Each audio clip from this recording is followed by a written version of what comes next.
for our HRC meeting for 10/7, 2020, and we'll get started here in a few minutes or so to do our thing. It's good to see you, Pat. Likewise. Hello. Oh, there you are. We can see you perfectly, and your sound is good as well. Thank you very much. Okay, give me just a minute to get things turned on, and you can take it away from there. He's saying something. This meeting is being recorded.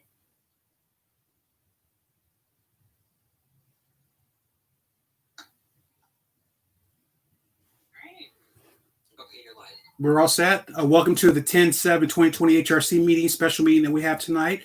Welcome you all here. Thank you for showing up. Shelly, can you please go ahead and go with roll call? Sure. Pat Cannon? Here. Chuck Grigsby? Here. Liz Miller? Crystal Davis-Dunn? Here. Carla McWhirter? Here. Catherine Rifiotis-Stolvinsky? Yes, here. Karen Honey? Here. Dawson Sarda? Here. Quentin Tyler. Two notes for the record. Quentin Tyler is excused absent this evening, and Liz Miller will be joining us late. Thank you. All right, that's a great segue into our 1.2 item that we have. We have a new commissioner. Catherine, I'm going to put you on the spot to, if you don't mind, just kind of giving us a little brief background as opposed to me trying to speak for you. That'd be great. So I was born and raised in Brazil to a Greek family. My grandparents immigrated after the war. I wanted to go to like an international English-speaking university. I applied to MSU's James Madison program, and I survived the winters. And 5 years later, I'm still here. I was hired by last year. I graduated. I was hired by Everett, the cyberfront, to work as a policy analyst, and I'm interested in going to law school one day. So really wanted to be part of HRC and learn a little bit more about municipal law and civil rights. So that's and it's just in case you're wondering, my last name is Grigsby Otis. It goes down, and then Slavinsky is like there's a love in Slavinsky. Just makes it easier. So yeah, that's that good, Chuck? Yeah, that's great. And so you worked with Mayor Stevens a little bit, from what I understand. Is that correct? Yes, we've known each other for like 4 or 5 years. So it's crazy that he's mayor now because he used to room with my friends. But yes, we worked together when he was first, even before he was elected, he was running campaigns for the Democratic Party in 2016 and registered to vote. And then we got elected, and I was student body president of MSU. We worked together as well on some student issues, city issues. So yeah. Well, thank you. We're lucky to have you. That was a big feat to leave out that you were somebody. Oh yeah, it's just it's not as glamorous as people might think. So and it was right when MSU was choosing a new president. So my life was absolutely hectic. I don't actually remember much from it. It was just like a blur. But yes, it did happen. Yes, I learned a lot from it. And I just have a passion and interest for serving this community. She has a previous community experience with the, I don't know, you can speak to that. Oh yeah, so I served on the University Student Commission, and I was also the community liaison for the student government my sophomore year. So I represented students I went to like city council meetings, met with the mayor monthly, and worked with Annette as well a lot, Erwin from the city, and George, the city manager as well. So I've always liked, the town gown relations, and yeah. Welcome. We're happy to have you. Thank you. Yeah, we were so excited to see your application come through, and yeah, happy to have you. I have a question for Catherine. Catherine, at any point during Michigan winters did you second guess your decision to be here? Every single day. I would be calling my mom from one class to another as I'm plowing through the snow. Like, why did I do this again? But I will say, I managed to recruit my sister, my brother, and my cousin to MSU in the Lansing area. So now it's cheaper for my parents to visit than for us to go visit them. So I made it a little bit warmer. I just made it feel a little bit more like home. I'm glad you're here. Welcome. Thank you. Well, thank you for that brief background about what you got going on. I know there's more to the story there, and we'll learn as we go along. So welcome officially. Moving on to the next item, 1.3. I'm assuming everyone has had an opportunity to look at the agenda. Has anyone not? Good. So I'll entertain a motion to approve agenda 10/7/2020.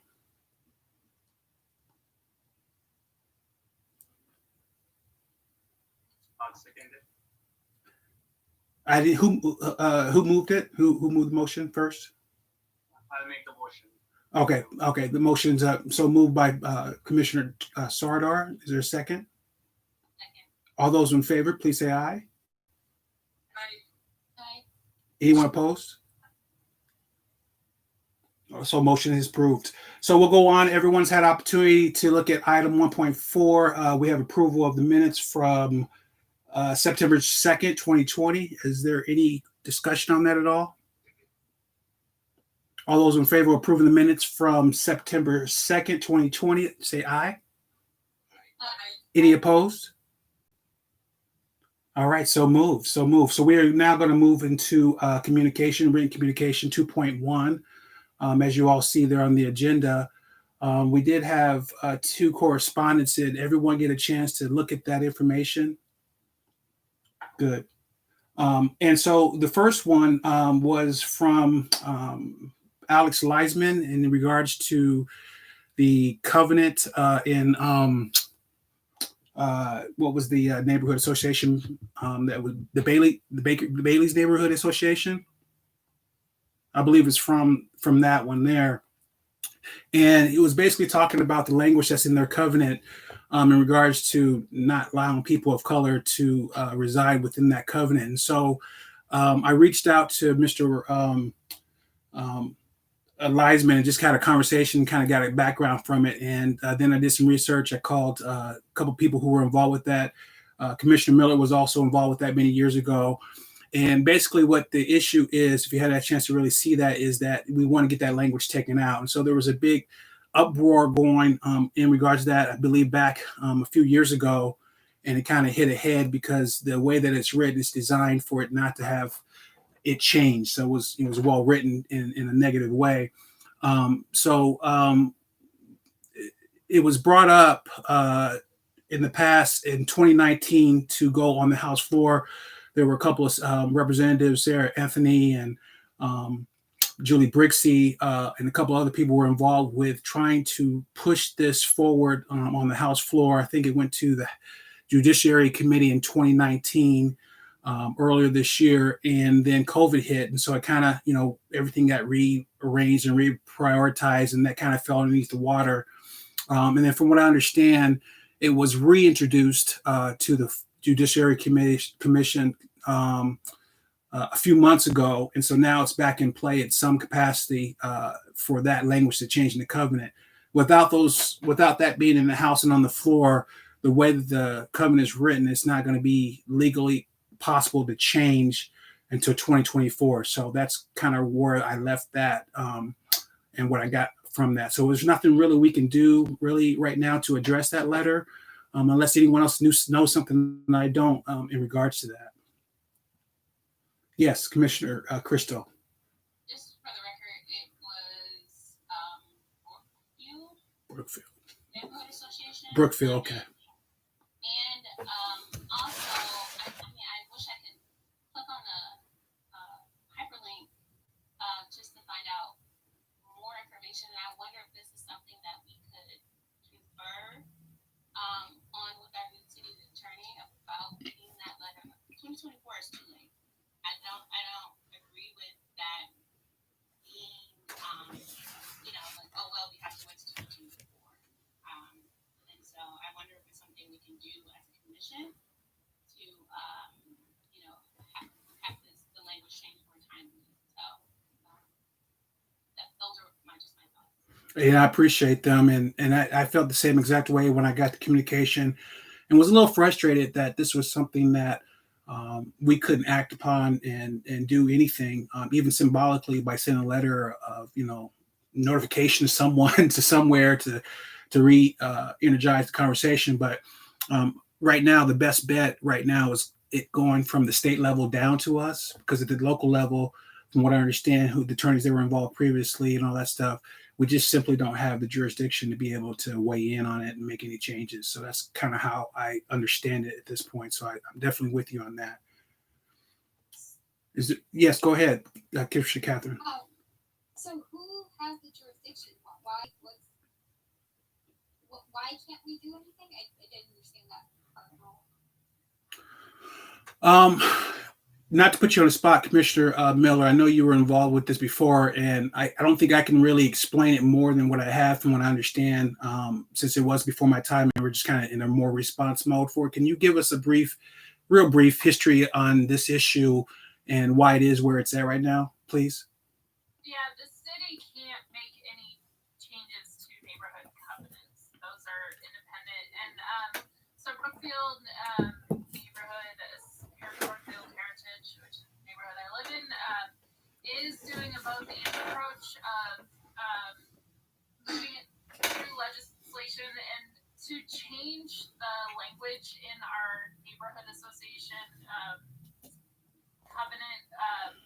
Most neighborhoods have language in there that says you need, like, I think typically it's like 60% of homeowners have to agree to any changes, and there's no language in our that is written anywhere in our covenant about how you can amend or change the language. So, which means legally you have to have 100%. So we're in the midst of a both and of trying. You have to get every single homeowner to write a notarized statement agreeing to the change. And because we're a neighborhood that is mixed with homeowners and rentals, that includes tracking down property owners that are not local and are difficult to find. So that in itself is a multi-year process to get to that 100% that began about a year ago. With every meeting, there's a notary present, and there have been signing parties. And I don't know what percentage we're at, but I feel like the energy in the neighborhood goes back and forth between the legislation. It's one step forward, so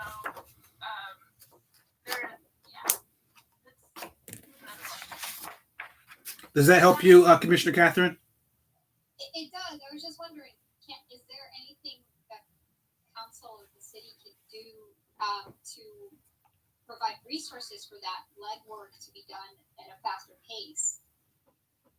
I don't think the city knows anything. Like, we have access to all the public records in terms of who owns places, but there's nothing more. The city doesn't have any more information than our board has at this point, from what I've been told. Commissioner Honey, did you want to weigh in?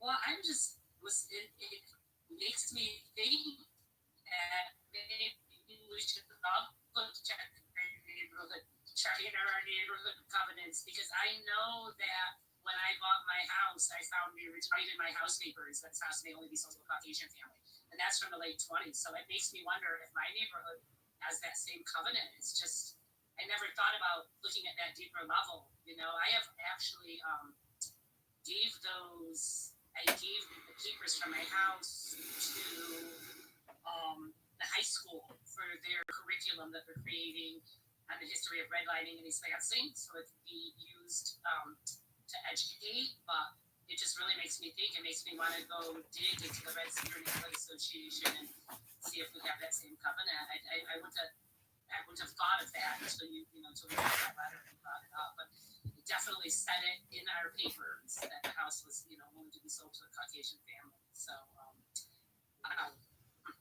I've actually done some of this research for all of Ingham County. I've had a couple afternoons in the records, reading through them all, and I think this is the only one left in East Lansing, mostly because some neighborhoods left it up to the individual homeowners, like your house, for example. Karen and others had that provision of language of 60% or more that allowed them to change their neighborhood covenants along the way, but it's not the only neighborhood in any county that still has that language, which is partly why, like, absolutely yes, Brookfield is working to change it, but it's part of a larger systemic issue that should be addressed from statewide legislation. Mr. Chairman, Yes, Commissioner Cannon, and then Commissioner Crystal, please go ahead. I have a question first for this. Did you get any sense along the way that the leaders of that neighborhood association were interested and willing to make such a change, but weren't sure how to go about it? Yes.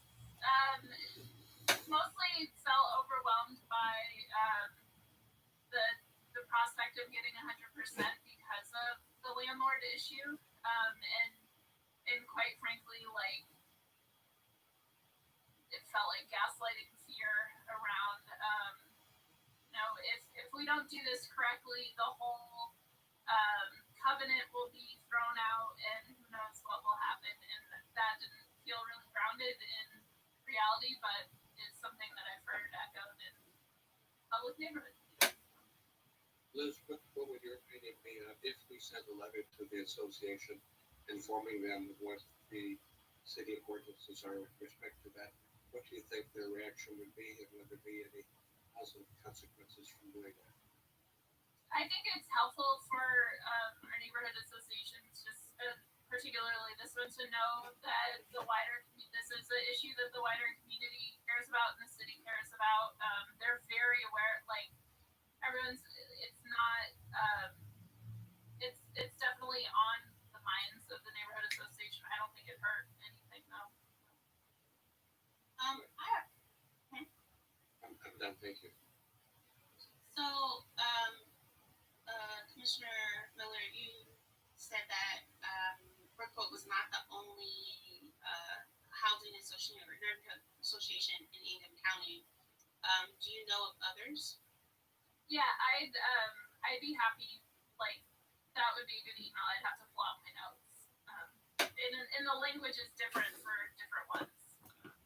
Okay. And then I'm not sure if it's worthwhile, because looking at the article that was attached, was talking about Washington State passing a state bill to eliminate such language. And I wonder, maybe it would be, helpful to send a letter to that neighborhood association, but also tap into our local leadership with our state rep and our Congress member to kind of help them be aware of what's happening, and something that they can get behind in some state legislation so that we could address this kind of statewide, so that this is not something that we're dealing with in the future. Because I was reading through the article, and said that it was renewed in 1949, 1974, and then in 1999 there was members that disavowed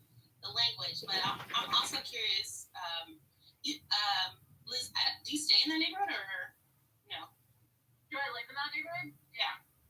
And so I'm really curious about the demographic of that neighborhood. Has the language prevented home sales or home ownership to people of color?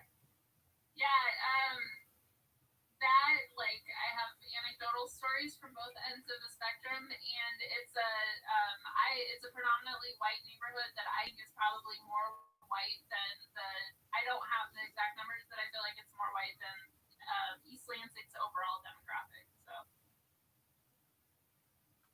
Thank you. Thank you. Is there any more discussion on the written communication? Yes, go ahead, Commissioner Catherine. So there's I just really want to make sure there's no traction or anything that we can do apart from, volunteer on personal time to help people make sure that they, to help get to 100%. It's written in a way. This is my understanding. It's written in a way where it's you would think that everyone would get behind something like this easily, but with the way things are, it's written in a way where you have to have 100% compliance from every single person that lives in that neighborhood, and that's just from what I understand, what they went about before, it just wasn't going to happen realistically, and it's a big process. I think everyone has to get notarized, and so that's why I was relieved to some degree that this was in the House floor. It was referred to the Judiciary Committee on 9/16/20.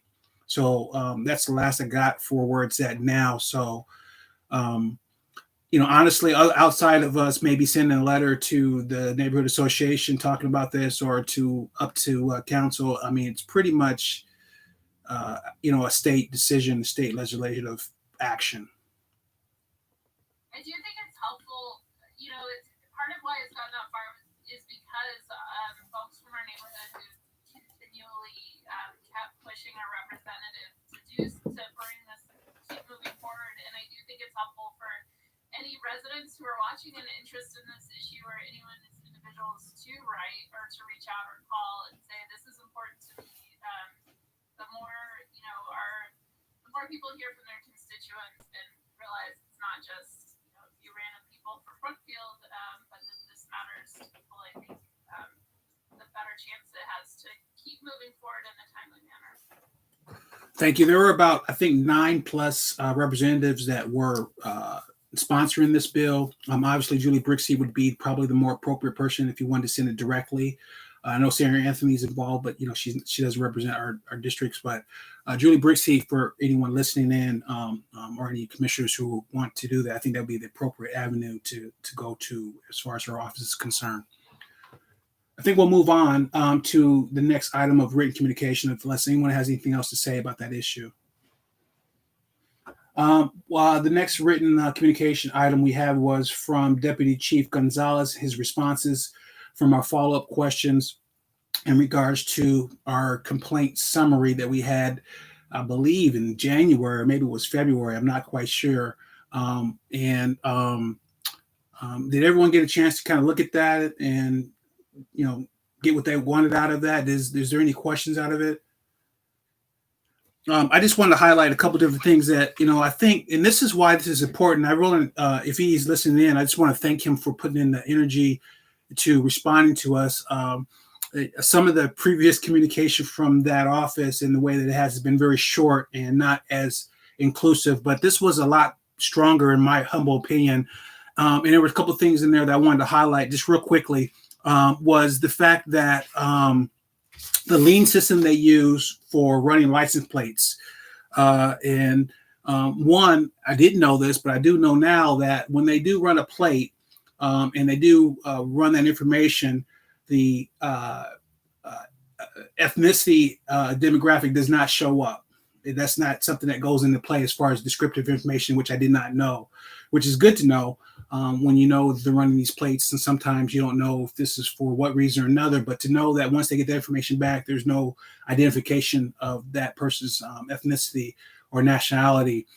The other thing I thought in there that I thought was good was that in July 2020, they re-examined their policy in regards to their efforts in just randomly looking up people's license plates. They made a change in their policy that is really comes from the state, and they made a decision locally to change their policy in July, deservingly so, to not just do that. So, officers out on the beat doing his thing, his mentality now won't be just to randomly running plates. It had to have a specific reason to do that going forward, and then it has to be noted within the report or the complaint or whatever they do when they do the reporting on that. So I thought that was progress. I thought that was good. I didn't realize that was the case. And then lastly, now that they do have a new chief that had just started on Monday, they're going to jump back undetermined time. They're going to jump back into the accreditation of the police officers, status. So I thought those were three things that I just wanted to highlight within that written communication that I wanted to pull out and say publicly. Did anyone else have anything else to say about the written communication from Deputy Chief? Yes, Commissioner Cannon. This is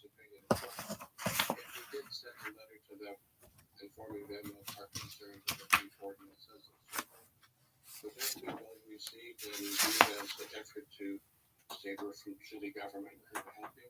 Or would they view it as bullying? I honestly did not hear the question clearly. If any other commissioners were able to hear that without him having to repeat that, can you jump in? I have to say it again. Please. If we did send a letter to the neighborhood association, would they receive it with our good intent in mind, or would it feel like bullying to them? You're referring to the previous communication regarding the neighborhood association with the issue? Oh, okay. I don't think so, but that's just me. What does everyone else think?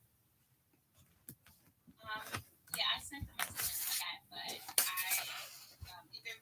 I would like to send a letter both to the association and to the state reps, just so that community knows where we stand. Also, just to kind of encourage happening sooner than later. I don't really know what that whole process is, being that it's sitting in a committee. I don't know how long it takes for something to be voted on, and I wasn't clear whether or not if there was an actual bill or if it was just pertaining to that particular neighborhood association for the sheriff. No, that's for all. From what I understand, it's for all statewide, for all covenants going forward. So this would be something that would cover the state of Michigan, not just our particular one. In regards to part of your question on that. Yes, but with regards to Commissioner Pat, I would like to just again send a letter, just to help encourage people to continue to push for that change, and show our support behind their efforts. Is that something? Go, please, Councilmember Bacon. I would likely include Commissioner Miller's research that you can show damage over time. I think that'd be a nice inclusive.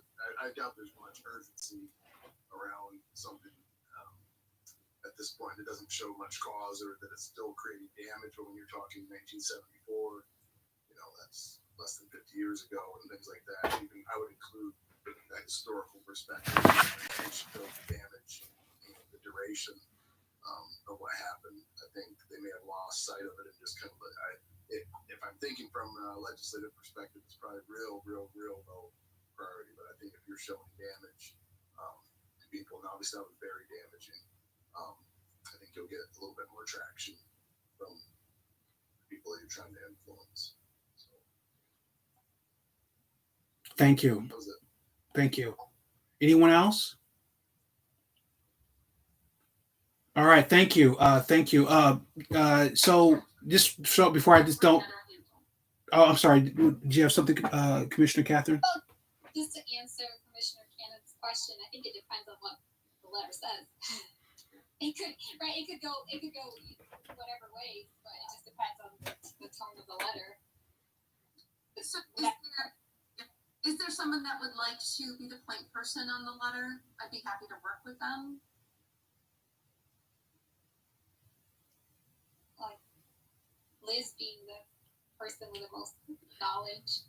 Listen to the new commissioner volunteer you, Commissioner Miller. Partner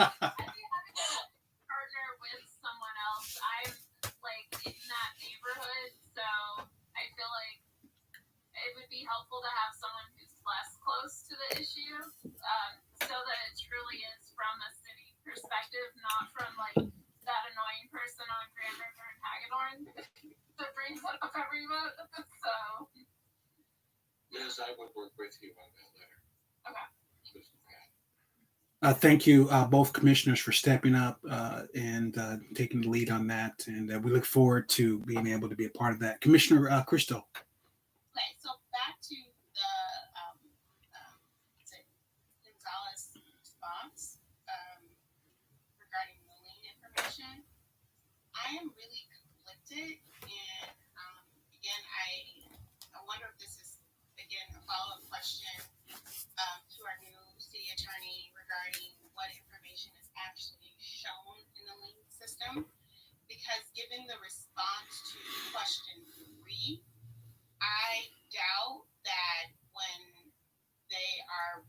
plates that a person's demographic information is not showing up, because response 3 says that is not uncommon for officers to encounter a person with a violent past, triggering an officer safety caution. Notice in a lean system, like I don't understand what that means. When encountering such situations, officers can adjust to changing the environment, therefore their safety. So, like that was in regards to asking for the passenger's ID. So, what information is showing up in a lean system that would trigger an officer to ask for a passenger ID? If it's a violent past, like you're writing someone's name in a lien system that is attached to their driver's license, their state of Michigan information, I'm pretty sure their racial demographic shows up. So I just question the validity of that. And I know that they have the capacity to look at multiple points of data. And I'm curious to see if any of that data is listed that again identify someone racially or not. Yeah, I think that's a good inquiry. Just speaking on the passenger follow-up question, as you may have saw if you guys got a chance to look at that, it's really based on from what I see, the training and the officer's experience when it comes to when it's appropriate to ask. And they made a note in there that it's an ask, not an order, and that's how they're trained within their discretion to go and follow up. So that was a response to our specific question that I saw in there that I didn't highlight, but it was something that came out of that report. Yeah, and it says the officers are not legally bound to notify a passenger that they do not have to produce an ID. And going back to that city ordinance of disorderly conduct, and it's like if you are willfully or interfering with the officer's duty, like it's just so much subjectivity there that I just question. Legally bound and practices of behavior. Like I can understand what the values and the procedures are, but what are the practices of the officers? And from personal experience, I know practices of the officers is to ask everyone in the car for identification, and I personally experienced that. Yes, Commissioner Honey, and then Councilmember Bacon, please. Thank you, Chair Grigsby. I follow up with Crystal. I was very dissatisfied with that answer. I don't think it gave us any more information. What we really wanted to know was, what would cause them to do this? And just based on what you said, I'm white, and I've never, ever had a passenger ID, and I've never been asked for an ID as a passenger. And so we obviously have very different experiences, and I found the answer very dissatisfying. I don't think it gave us any more information than we had before we asked the question. I agree. What that lean thing, like how would they know? It makes no sense. They said they want to know if they're in the presence of a dangerous person. That would lead me to believe that they would ask for the ID if they thought there was a chance that was a dangerous person. And what is that going to be based on other than personal bias? So, yeah, I found that the answer very sad. Very vague, and it actually led having even more questions. And then when I really have to show them your ID, and they're not actually demanding it, they're requesting it. Well, most people that are asked something, they're asked for ID from a cop are going to be under the assumption that they're required to do it. And so, yeah, I find it very frustrating and not at all satisfying. Councilmember Bacon. I think you have some good points there. I would definitely suggest, a couple of you are going to work on the police study commission and probably on forward with that on issues of policing. I think these are questions that can be answered in more of a subjective way through some shadowing and doing some things. I think I would try to get these questions answered in real time. I would look to ride along or to shadow or to see what an actual Saturday night looks like for someone on the commission or something like that as you're trying to build out this internal intelligence. Just kind of listen to what Chuck's talking about, and just from the reading, some of this can be probably ferreted out, and Shelley can probably answer this. The ability for someone to shadow or to go out, and of course it's going to be, you know, I'm a representative of things. You're going to get a horse and pony show, but if you go out for long enough, you will get a sense of how things really work, and you can actually go out with an itinerary of questions. Just kind of ask how does the system work, and what is it like when you know, all these types of things. I think is that accessible? I asked Shelley if that's Sure. So ride-alongs are something that everyone has the ability to participate in with the police department. I'm not sure if they're doing them during COVID right now. Text and ask. Elaine, are you shaking your head no? Here. I know fire is not doing that type of situation. Do you know, Elaine, if police is right now? I'm shaking my head no. I don't know if they are. Yeah, due to COVID. But it is a super good idea, Ron. I think it gives some, like you said, real life kind of perspective, and they schedule you on a busy night, and it's usually nighttime when they're the busiest, so that you can get a glimpse of what it's like. I think everyone knows there's two cities, and just to get procedural look at things, and those questions can be answered. You can see when they pull someone up, does it have racial demographics? Is there something? Is it linked to Otis? Am I seeing someone's criminal history? Am I seeing something? There's a lot of things that could be probably learn in real time. That was all I was proposing. Thank you, Council Member Bacon. Commissioner Christo, please. And I'm curious to know, are there other systems that the officers are using to run background checks or information other than Lean? That's just the one we're focusing on. But I'm curious to know, because I've known that I've seen where they've typed somebody's information and a photo has shown up that they do have a criminal record on their, computer in the car. And so I wonder what other systems does the officers have access to. So I wonder if we can send a list of follow-up questions, and to, and I don't know, Elaine Hardy can speak to this regarding the training that the officers have already taken and the training that the city's hoping to do. They stated that there is no pre and post test, but and then it wasn't clear to me. He said that it wasn't a one-time. This was not a one-time test. I'm just confused as to how often, or training, not a test, how often these trainings are occurring with regards to implicit bias. And if the current things that you guys are working on will include pre and post tests to assess someone's capacity to understand implicit bias and racial equity. So I can't speak to the training that Officers just completed. The anti-bias training that they completed this past summer was already scheduled and in progress before we started our work toward our cultural realignment. As you know, the work that we're approaching is from a little bit different perspective. So it's not kind of that clinical, here's where I am on this chart, and then this is where I'm going. We are looking at an 18-month process of doing individual work. And so while the police are currently structured in training with only police, that's not going to be the case when we do our cultural realignment. So the police will be with other members of the city staff. And it won't be a police-centric anti-bias training. We'll start our training from, it's more human-centered than it is process-centered. So we'll begin, and I'm sure you're familiar with this work, we'll begin to do the internal work first, and then we'll broaden it out. Now, we'll take a landscape study of the entire city, but it is not individualized. Okay, I just have a few, and I'm not meaning to put you on a spot.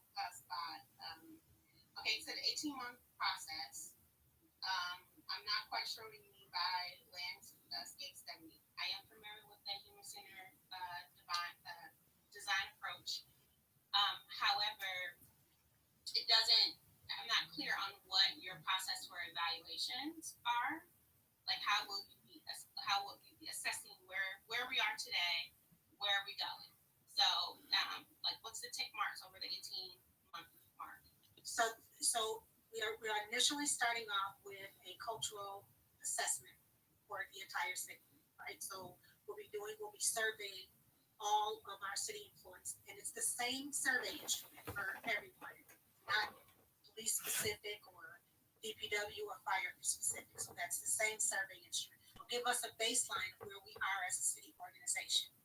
So then our markers are going to depend on, how that information that we're going to get from our survey is going to inform our strategy, right? So we'll take that information, it'll inform our strategy, and then we'll develop where we need to go from there as an organization. So today, I can't give you that information, but hopefully, once the landscape study is done, I'll be able to give you some, what I call benchmarks, moving forward from where we are. And so this assessment that employees are taking across the city, is this something that will go into like a performance record or this is only going to give us, well, I shouldn't say only, because it's a pretty extensive instrument. And what this instrument will do is it will inform how we're going to proceed with our training, right? And we've got our training structured such that the leadership, city council, and the executive team is going to go through this process in a first. So we're going to tier the training so that we can build the capacity for the city leadership to support the learning from the rest of the staff. So it'll be that group, then leading managers, and then it'll fall out to the rest of the city staff. So our benchmarks are going to look different for different populations as we move forward. But right now, we're working on building the foundation so that we'll know how to inform our process. And if you're familiar with the humanity-centered approach, then you know that's probably the best method to do that, because we don't know what we don't know, and when we find out is when we can go ahead and prosecute. We can attack it from that perspective. I guess I just look forward to the implementation process and then following up about accountability from what information you guys find and what the goal is. You keep asking that question because the whole accountability piece really is why it's the why, right? It's why we're doing it. So that's the important piece. So yes, and just keep making COVID go away so we can get busy. Thank you, Commissioner Christo, for the great questions and inquiry. And thank you, Elaine Hardy, for giving us what we need to kind of understand that a lot better. Yes, Commissioner. Yes, Mrs. Newman. So two things. I confirmed that police is not doing ride-alongs right now during the time of COVID. And secondly, they only use the lien system as an identifier. To elaborate more on that, please. They only use the lien system as an identifier. Well, Crystal had asked if they use some other systems to check IDs. They only use lien.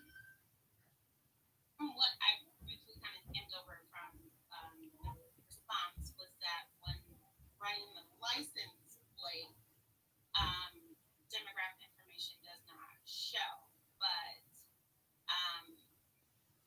they said that with regards to asking passengers or other people for identity, and their ID is to verify whether or not that person is a violent, or have a violent past. And so that's kind of where my questions came from. And so I think, again, it just warrants further dialogue. I think we'll have the opportunity on October 15th to ask those questions. So thank you. Thank you for commissioners. We need to move on. If there's not something very pertinent that we need to discuss right now regarding the written communication. Just for time's sake, we need to get our agenda moving here. If there's anyone who is not going to be involved with next week's meeting, who would like to have some of these questions expanded upon or concerns about that, please forward that email to Vice Chair Crystal, and we can kind of really represent those questions once you get there as well going forward. All right, so I just want to say in advance, thank you for anyone who was on the line waiting for us to finally get into 2.2 communication from the audience. Justin, whenever you're ready, do we have anyone on the line? We do have one person, and that phone number is ending in 333. Phone has been unable to talk, and you may address the question. Hi, this is Chris Root. I live at 729 Sunset Lane. I'll be brief. First, just a little bit of additional information about the bill you were talking about in the State House of Representatives about the covenants. It's bill number 4676. And as your chair pointed out, Sarah Anthony is the lead sponsor. Julie Grigsby is a co-sponsor. It was originally referred to the Judiciary Committee, but it has now been changed. So it's in the Local Government and Municipal Finance Committee now. Oh. So that's just it was originally sent to Judiciary, but on September 16, it was changed to Local Government and Municipal Finance. I'm looking at the Michigan Legislature website. So that's just a little bit of information to make it easier to track. The other topic I wanted to mention is I was hoping that sometime tonight I might learn the status of the resolution that the HRC passed in July, and at that time, Aaron Stevens, who was your council liaison, joined you in making a request for case reports and video of a small sample of use of force incidents. And I'm wondering what the status of that is. I know there's been transition all over the place between now and then in HRC and the police department and the council and the liaison. But I am interested in what has happened since that resolution was adopted 3 months ago. Thanks. Thank you, Christine Root, for your update on that and helping us be able to find that resolution on the House floor and where it exactly is for us to follow up on. We appreciate that. You're always good with the resources on that. Shelley, she had a question in regards to an update on our use of force request that I believe Vice Chair Christo, myself, and Commissioner Honey were involved with. Can you give the update on that for the community and for the other commissioners, please? Sure, absolutely. So, right, I believe 5 use of force incidents were identified by the ERC, and that video footage and the information was requested.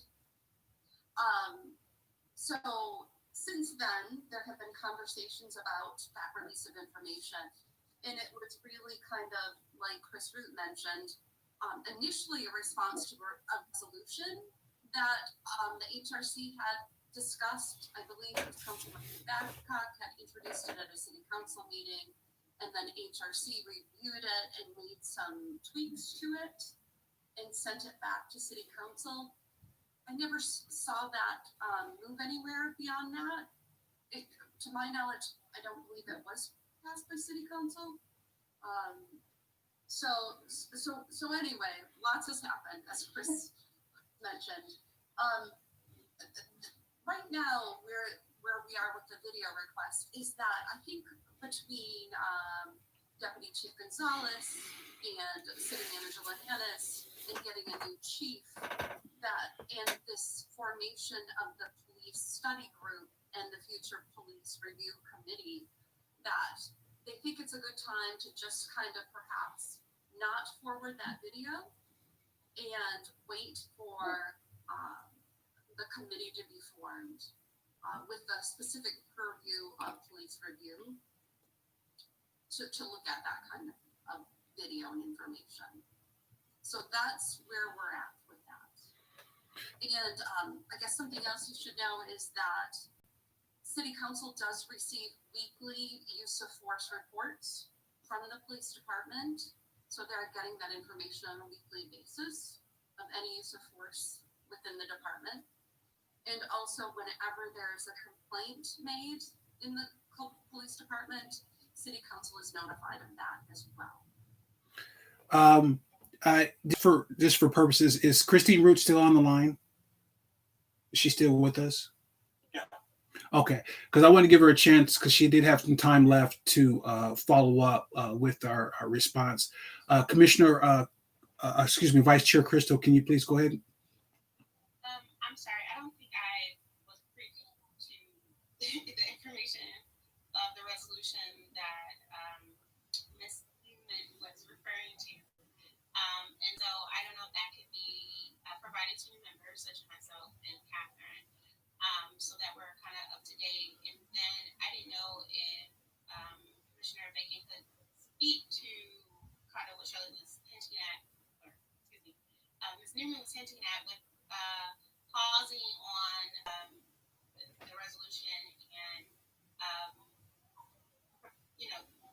the decision. I don't know when that decision was made to keep to have it under the oversight or the study committee. The study committee is not the oversight committee. The study committee is supposed to be forming the oversight committee in order for the work to be done, and that is slowing down. And from my understanding, the HRC was going to continue our work providing oversight and insight to some of our policing practices. And so that is news to me. I want to know when that decision was made, and where is that resolution sitting? Like, is it on the agenda at all, or has it completely been delayed or deferred until this oversight committee is officially formed?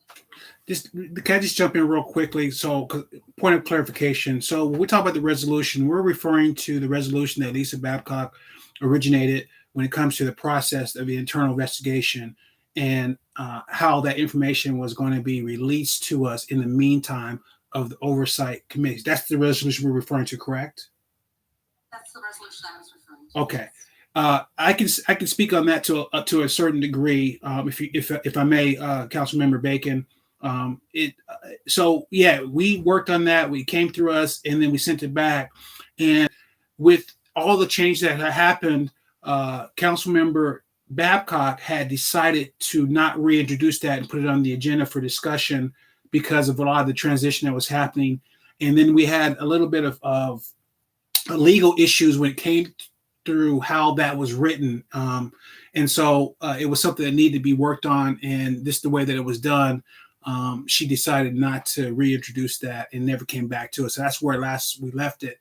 But that's what I do know about that. And I will speak to the use of force release information, but I want to give Councilmember Bacon an opportunity to speak on whatever he wants to say. And I also want to make sure that we give Mrs. Christine Root her final opportunity to follow up if she has any questions. Please go ahead. She's what? She is back on the line, just so you know. Thank you. Councilmember Bacon. Yeah, I think basically just how you answer that almost answers the question for the citizen on the line. Looks like there was a loose end that needed to be kind of loopholed right there on the back end there. But I think I understand Council Commissioner Dunn's concerns around the pace and that kind of thing. There's nothing, since we're designing the study commission, there's nothing saying that this use of force review can't take place inside of the study commission. What I don't want is where there's just going to be multiple, this is such a sensitive issue. You're talking around issues of contracting, policing, and things along that line. This can't be something that's all over the place. If I would like to see everything on the police side housed inside of the future commission, and if we want to review use of force inside of the study commission, that could be something. Commissioner Grigsby is on that commission. If you want to bring that forward and say that's something that we need to look at and review, that could be done inside of that commission. It can be brought back to the HRC and then focus that way.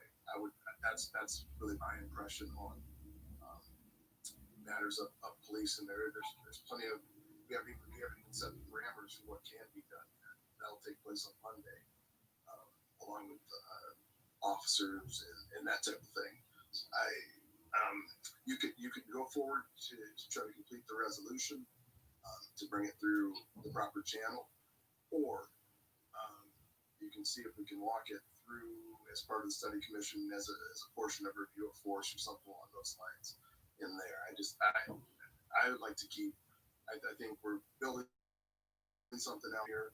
I don't know what you guys feel about that, but I think I'd like to see some police matters brought to inclusion inside of that police commission and then brought forward. Because I know many people in this room mentioned they like these things brought forward in contract negotiation, etc. So I think it needs to be done right and with focus. So that's it. Thank you. Before you go, Vice Chair Crystal, can we have the communication from the audience finish her call, and then we can, go forward? Because I think she. Thank you. Hi, this is Chris again.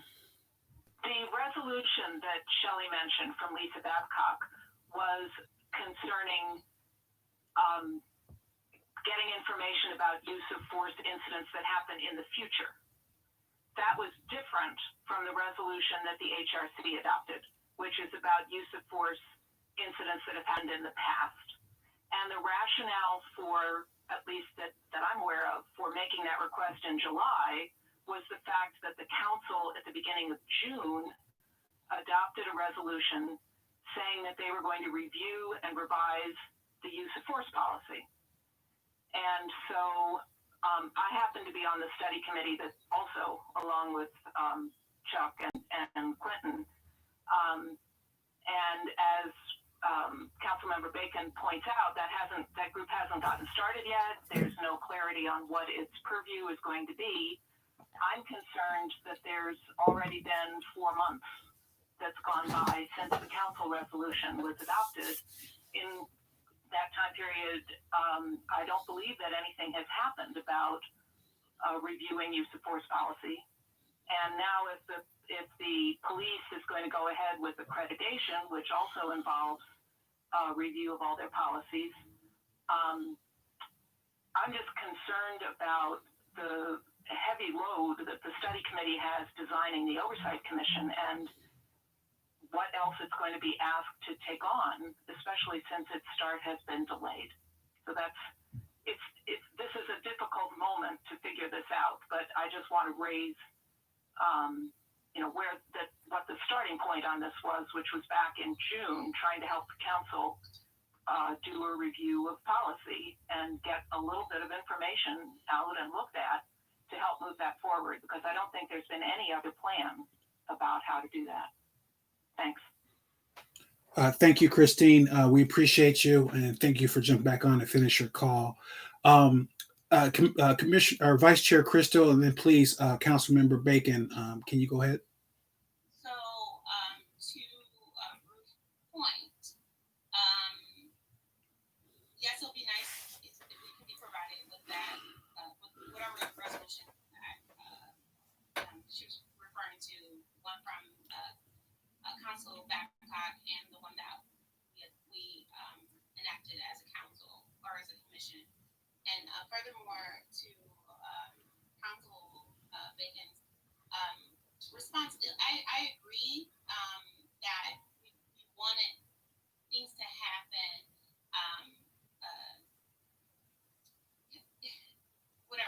cohesively, coherently, like to be effective. We don't want it all over the place. But I disagree with it being only housed in the police oversight committee, meaning that there is no future insight on when that would ever exist. And also, furthermore, as mandate for the Human Relations Committee, it is our job, our responsibility to review relations between the city and its residents. And so policing practices fall underneath that. And, as a commissioner, I feel actually privy to this information. I feel the public should be privy to this information. And so that we can better understand what our policies are and also what our practices are in order for this reform to happen. And while this oversight committee is still figuring out what it will look like, you said Monday, decision will be made as to what its functions will be. Again, 4 months have passed, and people are growing very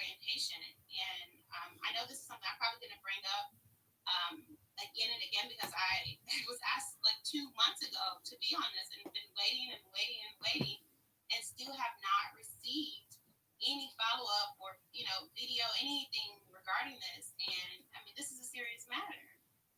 And so, you know, I think that, you know, as our liaison, as a, you know, as a council member, that whatever resolution that has been passed needs to be enforced, and there should be movement on that so that we can continue our work as the Human Relations Commission. Councilmember Bacon, please. Yeah, I completely agree with you. If there's a resolution in place to allow for this, but I think what can't be missed here is you see what a heavy thing this was and the laser-like precision necessary to move this through. And no offense to anyone who was present at that time, it likely wasn't. That you guys were have a lot of issues. You were revising code, doing multiple other things along through that same timeline. That would have almost been a single issue if that was the focus of the HRC at that time, to carry that through, and that all the pressure and everything would be on that issue. But there's many issues around that. So it's not just to disempower or take away power, it's to allow for focus from the group as well. I think, not saying you're doing it, but the issues that come to the HRC tend to be scattershot, can be in multiple areas, like you discussed, fair housing, many other things coming at the same time. I think the policing issue is a heavy issue. I have no issue with if the resolution is there to release this to you, and whatever's determined through that resolution, in fairness, is what it is. But to be more effective, I think the police issue is a single issue. It's that serious of an issue. We're probably saying the same thing and just coming at it from different sides. I take it that serious. I don't think it needs to be mixed with anything else. I don't think it needs to be deprioritized to anything else, or anything else that's being worked on. It's that serious of an issue that it demands its own level of scrutiny and attention. So that's my position. But I support whatever the resolution said, and Shelley can get us up to speed and get the resolution out to the new members, and then we'll move forward accordingly. And I'll support whatever resolution's already passed through council. So. Yeah, I'd like to weigh in here for a quick second. And I agree with both of you on this. And so the two main things that stuck out to me as to why not now for us to look at. One was the department, from what I understand, correct me if I get it wrong, Mrs. Newman, but they were concerned about releasing this information and us not having a trained eye in comprehension of the video material and the information that was coming out. And from what I understand, they were very uncomfortable with that. And you know, if anything, they would like to have a narrative attached to it or a representative attached to releasing this information. And the second thing was obviously the transition of leadership within the department and running it by the police chief and making sure that he understands what, why, and where this will be going when he does have this information available. So my problem, challenge, issue, whatever you want to call it, is this oversight commission situation. If we're lucky, by this time next year, we'll have a new commission created who will just be getting started to start looking at some of the different things that here we are as the HRC with the ability and the mandate to look at police complaints. And I thought this was a great position for us to be in to get something like this, whether they're involved or not, as far as the narrative is concerned, but to have us be a little bit more qualified in a learning step in being able to look at complaints going forward, to look at some of the issues, to make proper recommendations when it comes to police reform and some of the issues that we have been dealing with in the past. So I saw it from both ways and understood it from both ways. But I still, I have Shelley and I are organizing a meeting, and I think you as well, Councilmember Bacon, for us to go in and talk with the new police chief and just kind of really have this discussion and why. And that's really where my stance is on it, as far as, well, this is not going to really start moving for a long period of time, and it's already been a lot of time, and then there's still not the guarantee that this particular oversight commission is going to be, necessarily involved with this issue directly. Ideally, you would think it'd be automatic thing that we're going to, use of force, that's automatic, but you never know. We don't have a guarantee on that. So that's kind of where I am on that, just to kind of let the other ones know. And then kind of some of the things that's going on where there will be a discussion or a meeting in regard to their decision not to release that. Commissioner Catherine, please go ahead. And then Commissioner Honey afterwards. Oh, I think Commissioner Honey had her hand raised up earlier. So. Whoever wants to go first, doesn't matter.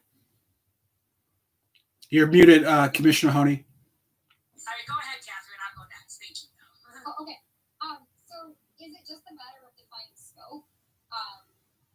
If there was, and I'm new, so if there was a single incident that needs to be looked at between, a city entity like police and a resident, then could the commission scope into that incident, and then incidents of footage being released be a part of the scope of the study? I mean, is it just like a matter of trying to define scope and responsibility? Can you give some input onto that? Yes, please. Subcommittee. So, Catherine, when Chuck and Crystal and I made the decisions about the videos that we were requesting, the overall scope, to answer your question, was really to kind of look for trends, like mental health. There were a number of lists that said like mental health check, and then we on the report that we were kind of basing our decisions on which videos videos and police reports that we were requesting were based on things that were just inconsistent. It really makes sense that we just wanted more general information on. So it wasn't really one specific incident. We looked at, like, for example, we picked all of them that had said mental health check because to us that's a big trigger for police, for these major incidents that happen where police brutality, where people end up getting shot, and overuse of force. And so we were really just kind of hoping to get by looking at these videos and reading these police reports, trying to get a general idea of why it was. And then there were times when charges were brought forth, and times where other charges were brought forth, and you couldn't really elicit what that was about just by looking at that report, which is why we made a decision as a commission to request further information. My question was, isn't this publicly foyable anyway or not?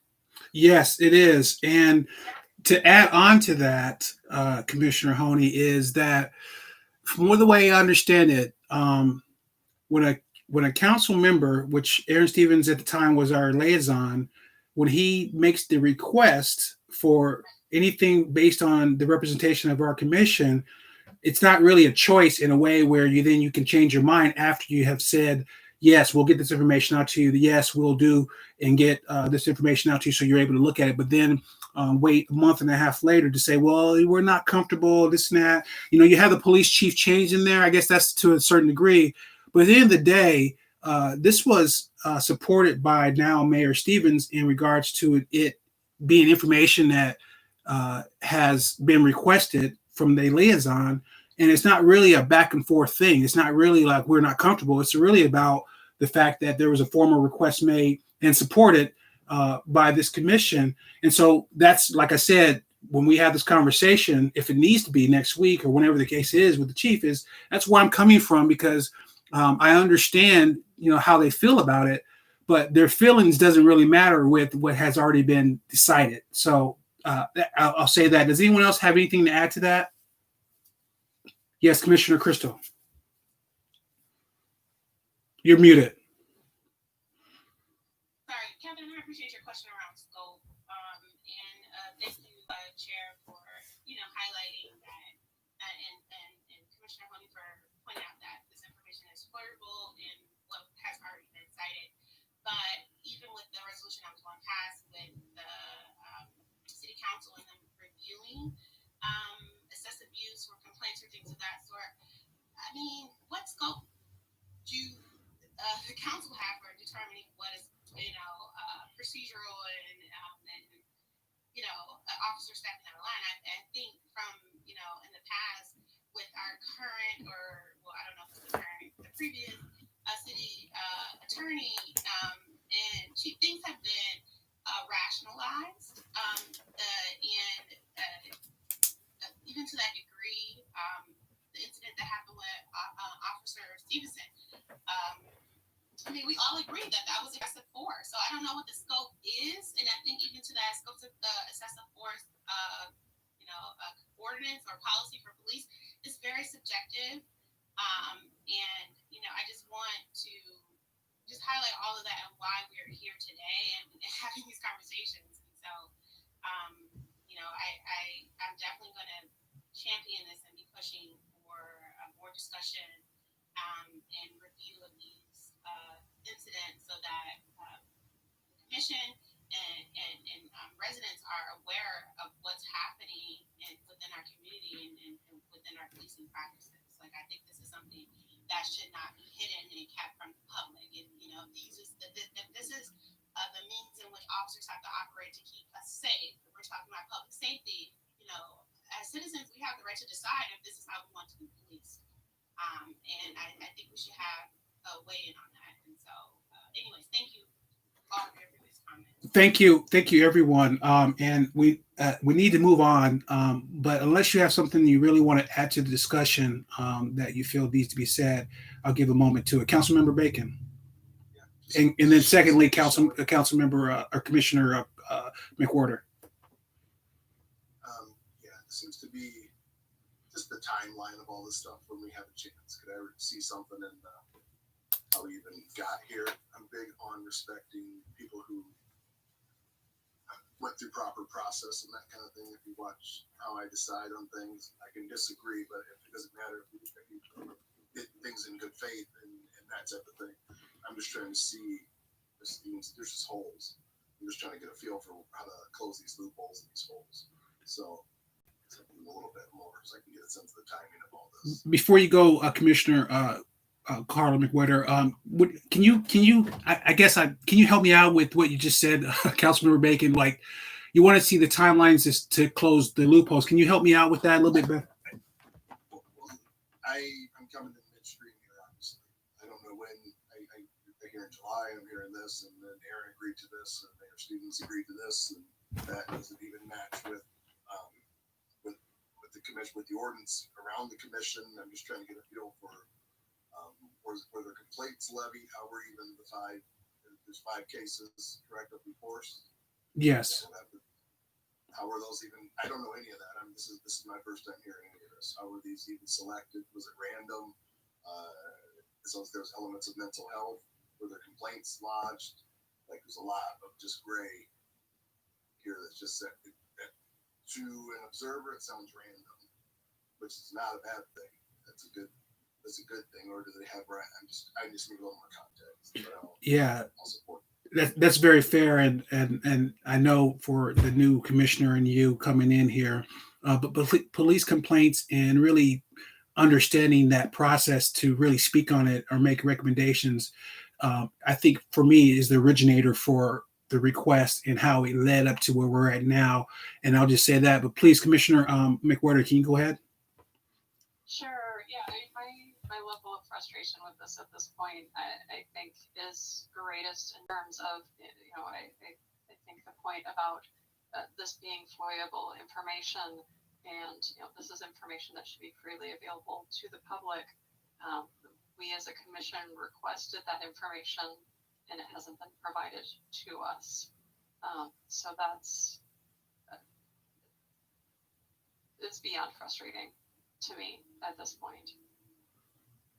I'm with you, and Shelley and I did have a discussion about this, and I expressed those, and again, I'm left with having to go through another step with meeting with the new police chief, hopefully Councilmember Bacon, and whoever else is the stakeholder in getting this information. So I know Vice Chair Crystal will be advocating for this next week in a meeting that's already set. I'll definitely be talking about this in the meeting that is undetermined right now at the time for this information. And just to let the commission know that we will be advocating for that in spite of possibly this being something that the Oversight Commission will get involved with. So that's just kind of where I am. We do have to move on. Is there any last minute things that have to be said that haven't been said already? Chair, I'll be brief on this. Yes, please go ahead. I understand the sensitivity to not being able to see these things that are available under FOIA. It doesn't set well. And if the folks you were speaking to in the police department are thinking that we're not qualified to look at it, they're probably correct that we don't have the same level of background, training, and experiences that they have in making those interpretations. But I think we're also, each of us and all of us are smart enough to know what we don't know, and we can be treading into areas that we're not qualified to look at. So I think we're as entitled to look at it as any member of the public seeking FOIA. I agree with you 100%, and thank you for seconding kind of really what everyone I think has a general feeling for. And again, it's not there to make them comfortable. One of the things I had in discussion was like, this has never been asked, this has never been done, and that's what we're doing. We're doing things that haven't been done, and we're trying to get into areas so we can get out of the cyclical problem that we are dealing with when it comes to some of the different things that come with community policing. So I'll move on from that. I think everything has been said. We will get back with you to find out what we can do and what we can't do when it comes to that. But as you know, you'll have a couple of commissioners advocating for that information to be released to the subcommittee, not even to all of us, but to the subcommittee, 3 individuals to look at, talk about, and then report back to the commission. So that's kind of where we're at with that. All right. Are you paying attention to the chat? I'm not. Is there something there that needs to be spoke on? Stuff to just follow up. We just want to make sure that information, resolutions and things are just forwarded to. Sure. And I will definitely get that document. I would also suggest you can always look at the minutes, because that's reflected in the minutes as well. So the last time we met since COVID was July. That was our first meeting post-COVID, but I'll certainly put a document together and share it broadly. So you're saying July is when July minutes is when we can find a resolution?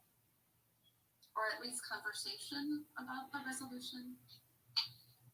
Thank you. Yeah, we can follow up later. Okay. All right, we're going to move on. Thank you, everyone. That was a very, very good discussion. I think it needed to be there for it to happen. So we're going to go into old business through item point. A little embarrassing, as Karen mentioned. I think the change is a result of a turnover in the commissioners. When there were commissioners all gung-ho to call it the Civil Rights Commission or Human Rights Commission, some of those commissioners left and new ones came on with a different perspective. But for me, I would prefer we be called the Human Rights Commission. I think it speaks more to the kind of things we're talking about today. And I'll just follow up with, I know Vice Chair Crystal was about to talk.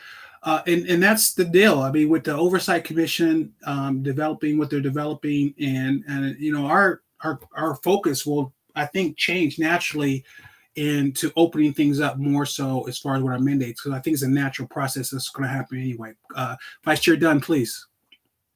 Crystal. I was a new member when that was in August when that was voted on, and Commissioner Clinton was kind of sparked that conversation as to pausing, because it was like, all right, we changed our name. What does that mean? What's the benefit of changing our name if our mandate is still the same? And so with that in regard, that goes back to our why, like, what is the purpose of this commission? And through some inquiry, this commission, we run based off the civil rights ordinance and then the mandate that was, or the ordinance that was enacted to, formalize us, but we don't have any official bylaws or any kind of code of operation.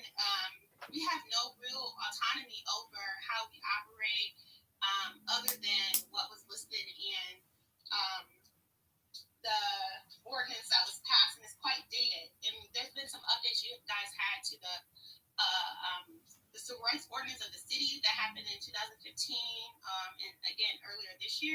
but with regards to how we function as a commission, that ordinance has not been updated. We have no formal structure, and I don't see the benefit of changing the name from human rights to human relations if we have not focused on what it is that we do and why we do what we do. And even to that regard, my resolution to the frustration that Commissioner Karen and Chair has expressed is that we vote to move forward to change the name, but also form a subcommittee to look at how do we become a more formalized body and have a clear mandate and mode of operation as a committee, so that we are able to take on the tasks that we wish to take on without any red tape from the council or other commissions. So those are just my thoughts, but anyhow. Thank you, Vice Chair Crystal. Commissioner Catherine, please. So Shelley gave me a little bit of background on what happened. So I don't know if I can motion for a vote, but I just want to have it and ask the question to the whole commission. Since it was tabled, is there interest of asking it to be put again on the agenda, or is everyone okay with just keeping it as it is? So, Commissioner Catherine, are you asking Shelley a direct question, or are you just kind of, Could I motion for a vote to like a poll vote to try to figure out where people are at? Yes, you could motion to bring the issue back up. I think why it was tabled was that it was wanted more discussion, and there was a motion to create a subcommittee to look into changing our mandate, because that was also associated with name change. And so I guess the conversation now is there still interest in changing mandates, or is it the only interest in changing the name? Did you want to weigh in, Commissioner Honey? I think I heard, I'm sorry, I had stepped out of the room for a second, but I think I might have heard this. Is you would be willing to support changing the name, but making sure that we make a commitment in the subcommittee to still move forward on making a change from what you said. So just to clarify. Yeah. Okay. I would certainly support that. I do agree that looking at our overall mandate and mission would be really, really helpful, because it's really old and kind of outdated. I will summarize, Catherine, what my understanding of the reason behind the name change. It's really a simple one. The one that I was most motivated by in terms of my support for changing the name was that I think that if you're a citizen of East Lansing and you've got an issue where you feel like your human rights your civil rights are being violated, your human rights are being violated, you just real quickly wanted to figure out, what do I do about this? And you did a little search. Think if you search and you saw humanrelationscommission, that's not necessarily going to be like, oh, these are the people I might be able to reach out to. But just the simple making a name change of human rights to, from human relations, which really makes you think of businesses, and, it's just a different sort of, gives you a different impression. It's very simple, but I just believe that would make us a little bit more transparent about what we exist to do, and that it might appeal to more people that are looking for help and assistance. If I felt like I was being discriminated against in housing, and I was like, what do I do about this? And I did search of the city and I saw a Human Rights Commission, I'd be like, oh, maybe I can reach out to these people. If I saw Human Relations Commission, I do not know that I would necessarily feel like those were the people to reach out to give me help and support. That's the reason I was in support of the name change. So I agree basically with what Crystal said, that I do continue to support the name change, and also continue to support forming a subcommittee and making it a commitment and a priority to look at our overall charge and charter. Commissioner Cannon. What those two names say, the Human Rights Commission and the Human Relations Commission, if you ask anybody on the street what do they mean, I think the Human Rights Commission is taken more seriously as an entity that deals with the rights of people that need to be protected, and Human Relations Committee might be interpreted as a dating entity. I think the Human Rights Commission is a name that is closer to addressing who we are, what we do, and what we do.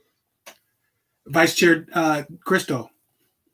Right. If there's no further discussion, I would like to make a motion to vote to change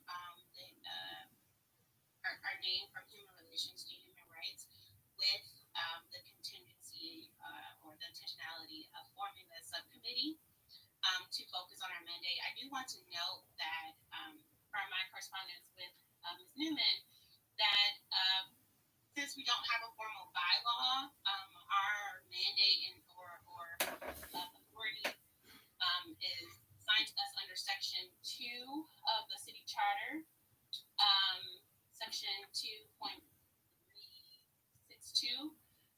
But to come up with to establish a formal bylaw, we will have to work on a resolution that might impact other committees, or we could just tackle it from our commission as a whole, working on a resolution to present to the city council so that we can change our structure and function and mandate overall.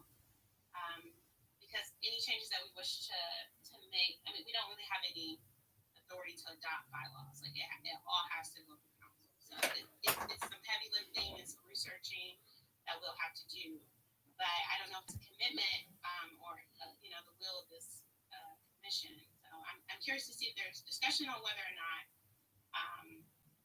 to do either or to do both in. Commissioner Bacon, please go ahead. Or excuse me, Councilmember Bacon. I'm sorry about that. Thank you. We do a lot of things that are symbolic, and I think this is kind of where we get wrapped around the axle.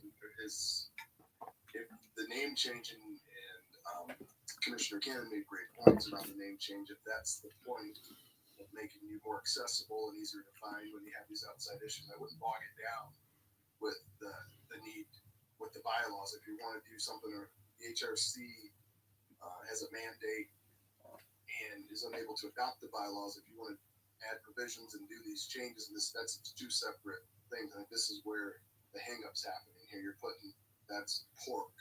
Like if you want to do the name change and then there's symbolism to it and it makes it more effective out there, and then you do that, and then you come back and attack. This is how nothing gets done. And this is how you're sitting here. If you want, that's great. We'll support it.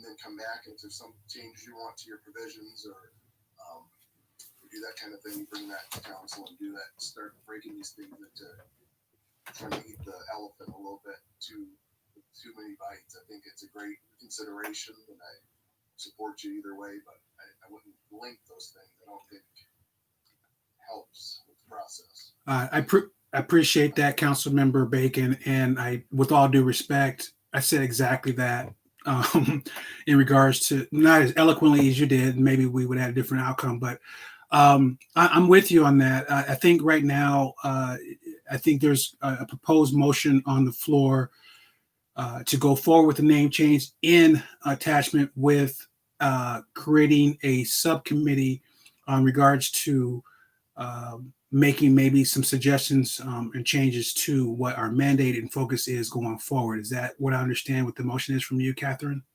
Commissioner Catherine? It was Crystal. Excuse me, Crystal. Vice Chair Crystal? Yeah, I said if it's helpful, essentially yes. But if it's helpful to separate the two, I support that. So I would first make a motion to vote on the name change from Human Relations to Human Rights.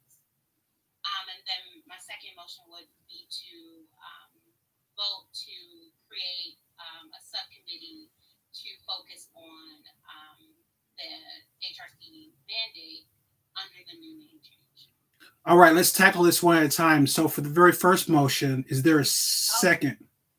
Okay. Now, and that motion is for us in regards to changing our name only in a symbolic gesture. And there is a second by Commissioner Catherine. Is there any more discussion on that particular motion? Yeah, can I offer a friendly amendment just on the point that really what we're doing here is requesting that council take this up. Again, we don't have the authority to change our name. So really what we're asking is that council consider the name change. So I don't know how we reword. Well noted. So the motion on the floor is to ask council for permission for us to change our name in a symbolic fashion to the Human Rights Commission in regards to our identity. Commissioner Catherine. So was it a resolution that they tabled? What did they table? Or just the vote? It was just a recommendation that we're asking for us to be called something else, and they would. And now our motion is for them to reconsider the same question. Embarrassingly so, yes, that's correct. That's exactly what we're doing. But yeah, I mean, and again, I think Commissioner Cannon made a great point. I mean, we just had some fresh perspectives and new people here wanting to kind of do it the right way, well intent, and we just kind of got bogged down. Even though we are where we are now, I think it's okay that we're here. I just want to get to a point where we're going to do something about this or not, and not see it on the agenda in regards to just that part of it. And I think if there's no other discussion, I think we can now open it up to a vote. Is that okay with everyone that I'm looking at here? Yes. Shelley, is it more appropriate for this type of vote to be a roll call vote? You're muted too, by the way. I can do that. So we're voting on the motion is ask City Council to reconsider and consider the HRC's recommendation to change their name from the Human Relations Commission to the Human Rights Commission. So Pat Cannon, Yes. Chuck Grigsby, Yes. Liz Miller, Yes. Crystal Davis Dunn, Yes. Carla McWhorter, Yes. Catherine, Yes. Aaron, Yes.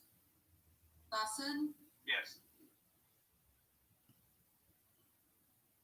all yeas. So moved.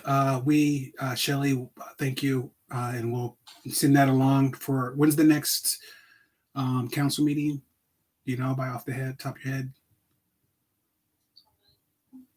The next one's a discussion only, so it wouldn't be on that one.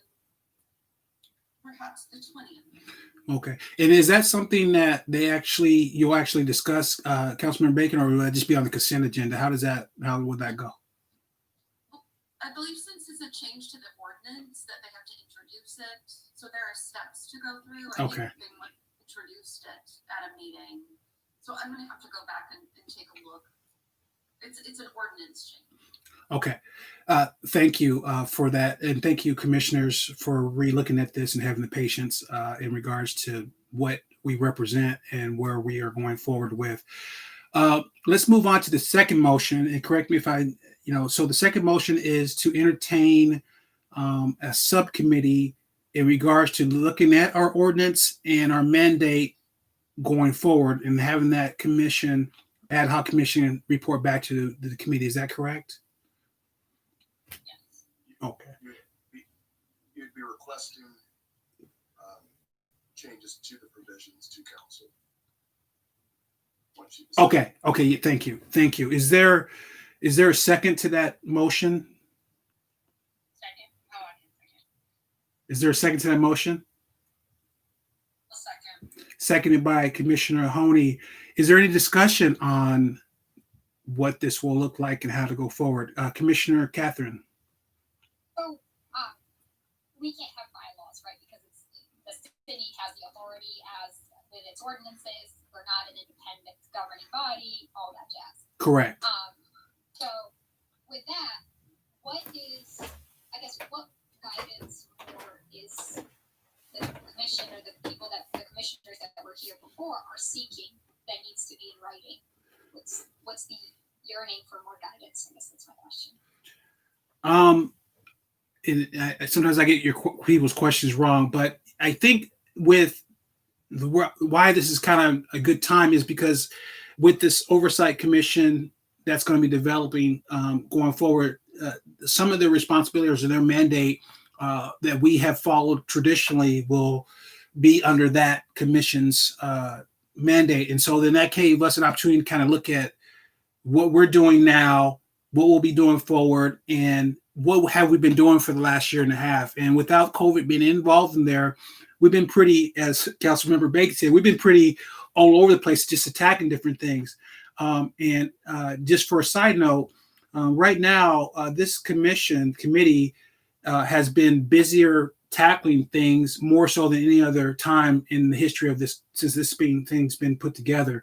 So yeah, we are kind of really doing a lot of different things. And I think some of that is coming from now, all right, so if we're going to open this thing up, how we're going to do it, if we got this new commission being developed here, and that's going to be off our table, if you will, with some of the different things that's going forward, how do we look at that and how we go forward? So I think hopefully that captures some of your question. Does anyone else want to add anything to that? Councilmember Bacon. I think it's probably a good time with having new members, and definitely with the addition of Catherine as what really drew me in her interview is her as a parliamentarian, to just review section 2-362 and just kind of figure out you have a fair amount of power right now and how that's maybe it's where you want it appropriated or what you want done to it, and probably have a thorough review of your already existing powers. And that could be something to just see if there may be elements in there that haven't really been reviewed, and that would be having new members and that kind of thing, just really getting a firm handle on what it already says. And I'm sure everyone's maybe read it, but maybe never really dug into it and drilled down into the powers that you already have. Thank you, Councilmember Bacon. Is there any more discussion on the motion? Question of you, Chuck. Please, Commissioner Kennan and then Vice Chair Crystal. When this comes before the council, will you be there to tell them that we mean it this time? I'll be there. Okay. I got it. Oh, I just wanted to note that, I mean, I am a new member as of August, so I have 3 meetings now under my belt. And so when I got my binder from Mrs. Newman, I was really confused, and I don't know, Catherine, if you had this experience, if you have to pick it up, but it was just a lot of ordinance cited, and I had to go through, and I realized that it was the ordinance that was here were just like amended or updated ordinances and like with language change, but not really clear on what our actual focus or mandate is. And it's all really structured around the original ordinance and the civil rights ordinance. So it's just confusing as to what our essential duties or focus is, and that I just feel like I desire more structure. And if there was discussion around what is our actual quorum, structures of subcommittee, and 3 or more, 4 or more. So I desire more structure, and so that is my reasoning for wanting to review our current mandate of ordinance and to create a more formalized structure so that members coming in can kind of know where to find information, what it is that we're actually doing, and what is that chain of command, how a power structure flows from our committee. And so I don't know if that's the desire of the rest of the commission. It will require a lot of heavy lifting. Fortunately, because I sit on committee of other governments, I have insight on other resolutions and access to those documents. And so I feel competent to be able to take on this task. I don't know how the rest of the commission feels, but hence why, we're having discussion and going forward. Commissioner Honey. Well, I'm willing to support the formation of a subcommittee, but I just want to make sure that I totally appreciate it. Sounds like Chris, you're very willing to participate in that. I personally do not have the time to take on another subcommittee, so I just want to make sure before we decide to form a subcommittee, we have at least 2 or 3 members that are willing to serve. So can we just informally say if there's a couple people that want to take this on with Crystal? Not that I don't think it's important, Crystal. I know that I'm personally totally bogged down in my life right now with the election coming up and all of that. So it sounds like Catherine and Crystal are both willing, and maybe it could be a subcommittee of 2 if no one else is willing. I just want to make sure we had at least a couple people willing to want to do this right now. So effectively what you're doing is you can consider these sort of like bylaws, but different. Usually there's not a lot of competition for who leads a group like this. So I appreciate you leaping forward and volunteering to take this on. Thank you. And it sounds like we have got to a great point in the discussion that I think we can move on and do. Maybe we should just do a roll call vote on the subcommittee ad hoc commission. Shelley, if you don't mind, so that way we can have it be very clear on the decision to do that, because again, as everyone has talked about, it's not going to be an easy task, and it's something that I personally cannot take on right now myself. So as long as there's a couple people who are willing to do that, we got some fresh blood on the commission, and we got Crystal who's on it, and this is what she likes to do. So I definitely will look forward to the results of that. So can we get a roll call vote on forming the subcommittee in regards to, how did you say, Councilman Bacon, making new provisions for council to look at, to approve for us to change and look at our mandate? Is that correct? Sounds effective. I would run that past Shelley. Right, but so you're forming a subcommittee to take a look at the ordinance. Specifically the ordinance, that section number that you cited. Crystal, you cited it, right? Yes. That would be, you would make recommendations, but it would be recommendations to this group, the HRC. Okay, not council. Okay, thank you. We're not to that point. Thank you. at all. Thank you. Subcommittee to look at the ordinance that you functioning. All right. So just can you just re-say it for us, please, Shelley, so we can. And actually, I don't believe there even has to be a motion to form a subcommittee. Oh, okay. All right. Am I wrong there? I thought there was, but I. A motion to form a subcommittee? We don't have bylaws, so no. We'll take your word on it, Shelley. No, I don't know. Parliamentary procedures, yeah. I think we do. And I think it has to be a roll call. So every decision needs a motion, but not every decision needs a roll call. Correct. So Like a roll call check. I would just please. Okay. Commissioner Cannon? Yes. Commissioner Grigsby? Yes. Commissioner Miller? Yes. Commissioner Davis Dunn? Yes. Commissioner McWhorter? Yes. Commissioner Stevens? Yes. Commissioner Honey? Yes. Commissioner Sarver? Yes. So it passes. And then right now we have 2. Yes, Councilmember Bacon. I just didn't want to get lost in the wash. I would definitely recommend a review of section 2-362 for older members and the newer members as a starting point. Kind of measured twice, cut once before you begin your process across that. So just maybe that adds that into your agenda where you're reviewing what it looks like as Crystal and your team begin to cut away at it. We shall know what's gone. That way it sounds like there's a lot of duplication in there. You get it? Yeah.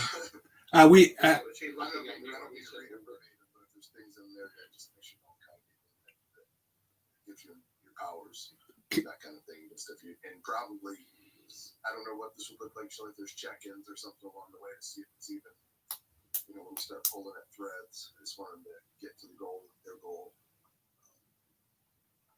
Thank you. Commissioner Cannon and then Vice Chair Crystal.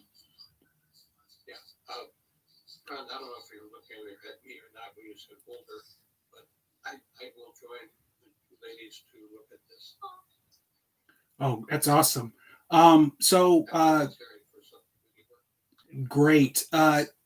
So did you have anything else to add to the conversation, Vice Chair Dunn or Crystal?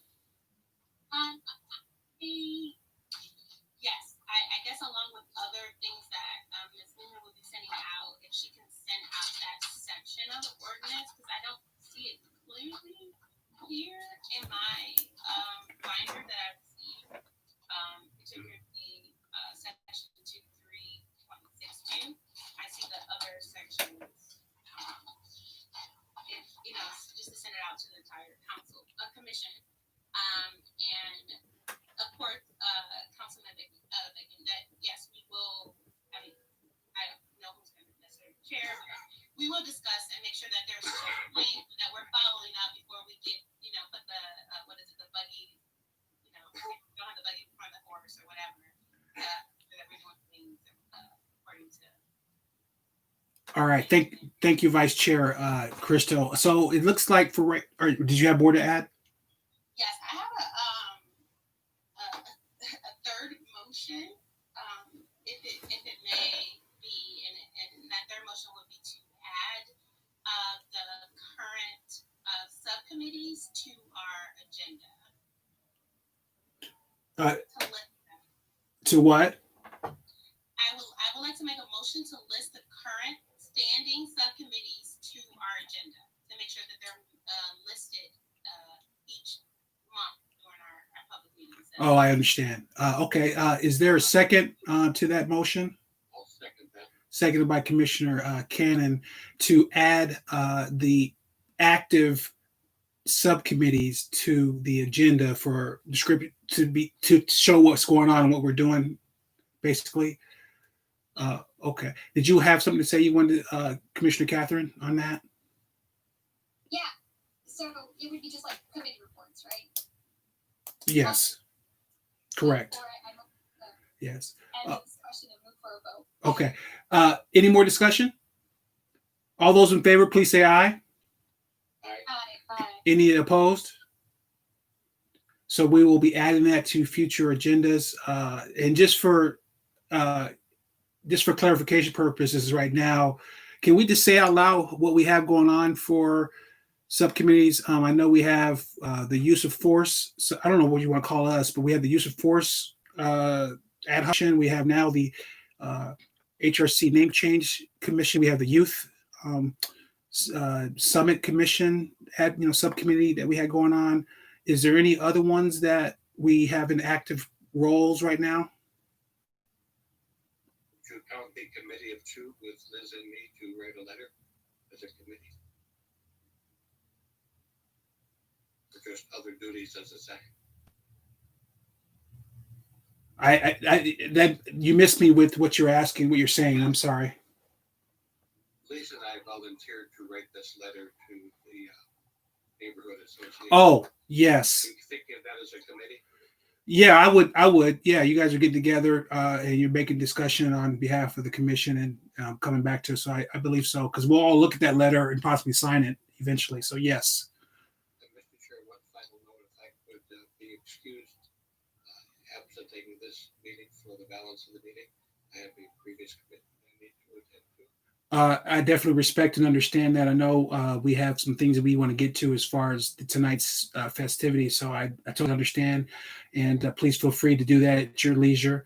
And we will get through this as soon as possible for the rest of the meeting when it comes to what we have going on afterwards. That is important to some of the commissioners that have notified me about it already. Thank you. Good night, everybody. Thank you. Thanks. See you next month. All right, so we're going to move on to new business. We have item 4.1. As you all have saw on the agenda, we have the City Council resolution to declare racism as a public health crisis. You have a draft in your agenda, you have a draft that was available to you in the agenda to look at. I will say this, that this draft has been put together and really done well, based in its basic form, with Elaine Hardy leading the charge with this. When I was tackling this issue and wanting to get council to kind of look at this, I didn't realize she was also in the midst of doing that. And so I had my own stuff. And then when we got together and had a discussion, she had pulled from the same sources that I did in some ways, and then added her own stuff that was specific to the city. So I just want to congratulate and salute to Mrs. Hardy for having something for us to work with on that. And this is not easy stuff because there's a lot of different versions of that. And to narrow it down is extremely challenging. So my mindset with what we have, what we're working with as far as this document, and please feel free to disagree with me on, but we have a template.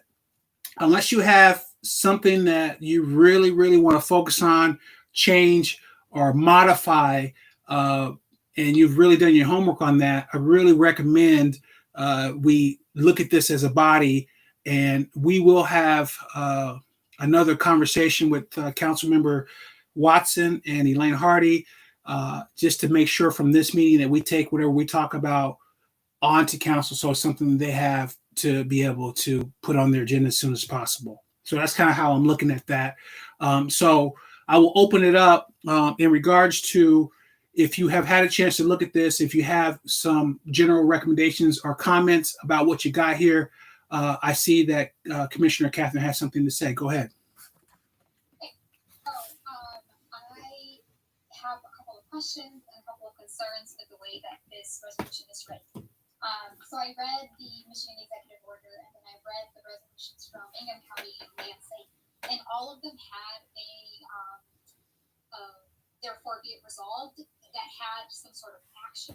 So they either established another committee, they established another council, or they directed a clerk to send out the executive order to their legislative representatives. There wasn't action. And I am concerned that the list that is numbered in this resolution is all but stating things that we should already be doing.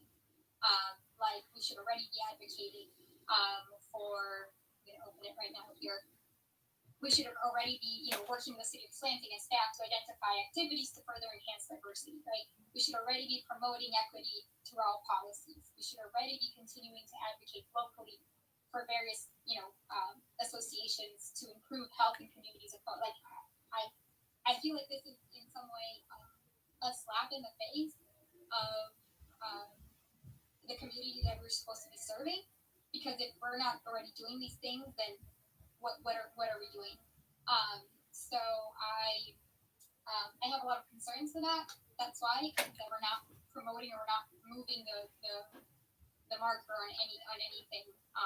And I understand that a lot of resolutions are highly symbolic, but this is a resolution that was symbolic in so many that was made in so many areas of government. And if we were to add to this symbolism, I don't think we'd be doing our community any favor.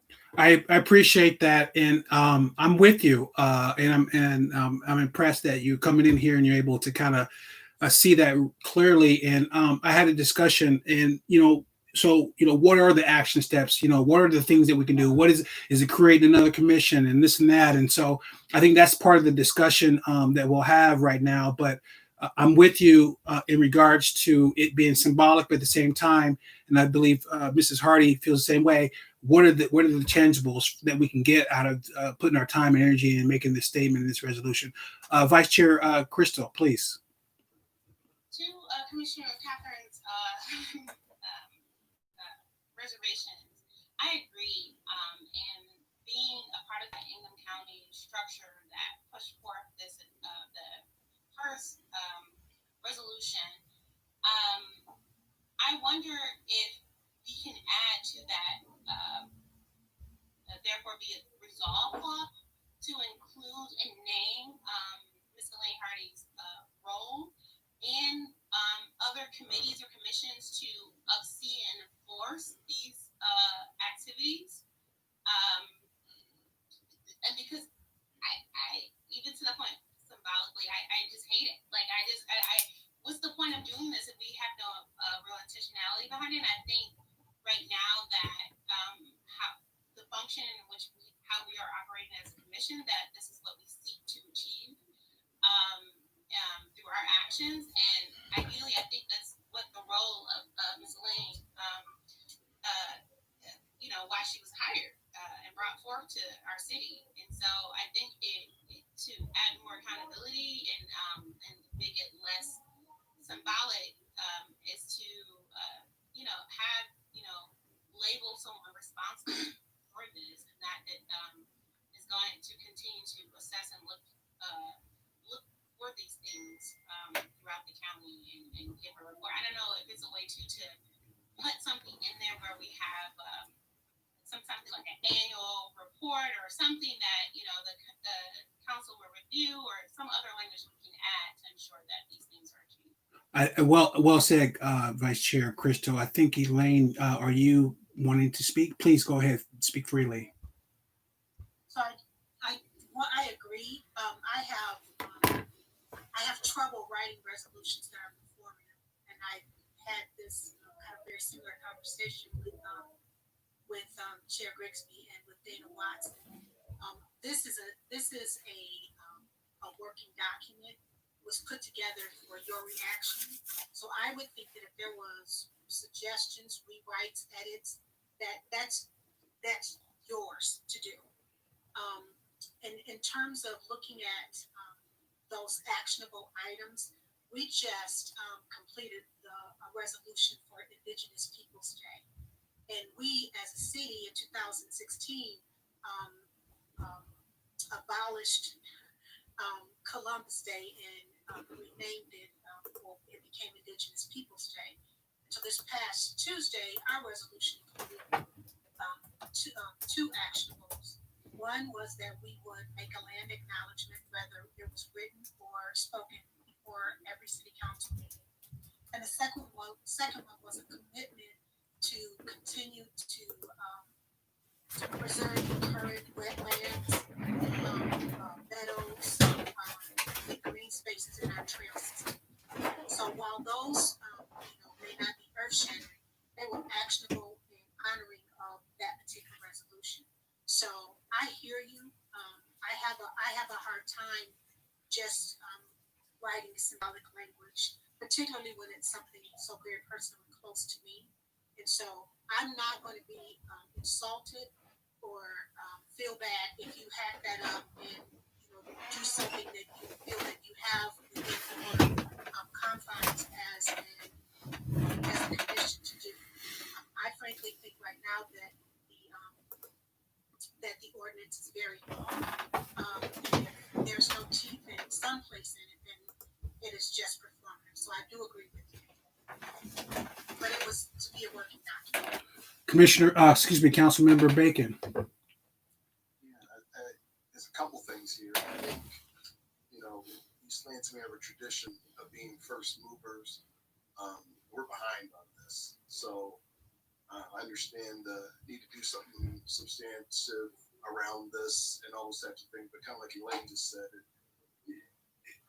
look what they had to do in 2016. I think you need to move this to the top of the pile as far as getting initiatives and getting things done. So it's in place. And then whatever, I think we talked about this in the interview process with Catherine, with Commissioner Dunn and Commissioner Grigsby about making sure this was an issue very personal to me. It has to have some teeth to it. And I think it's around healthcare and wellness and well-being of people of color and all those types of things. That's a big thing.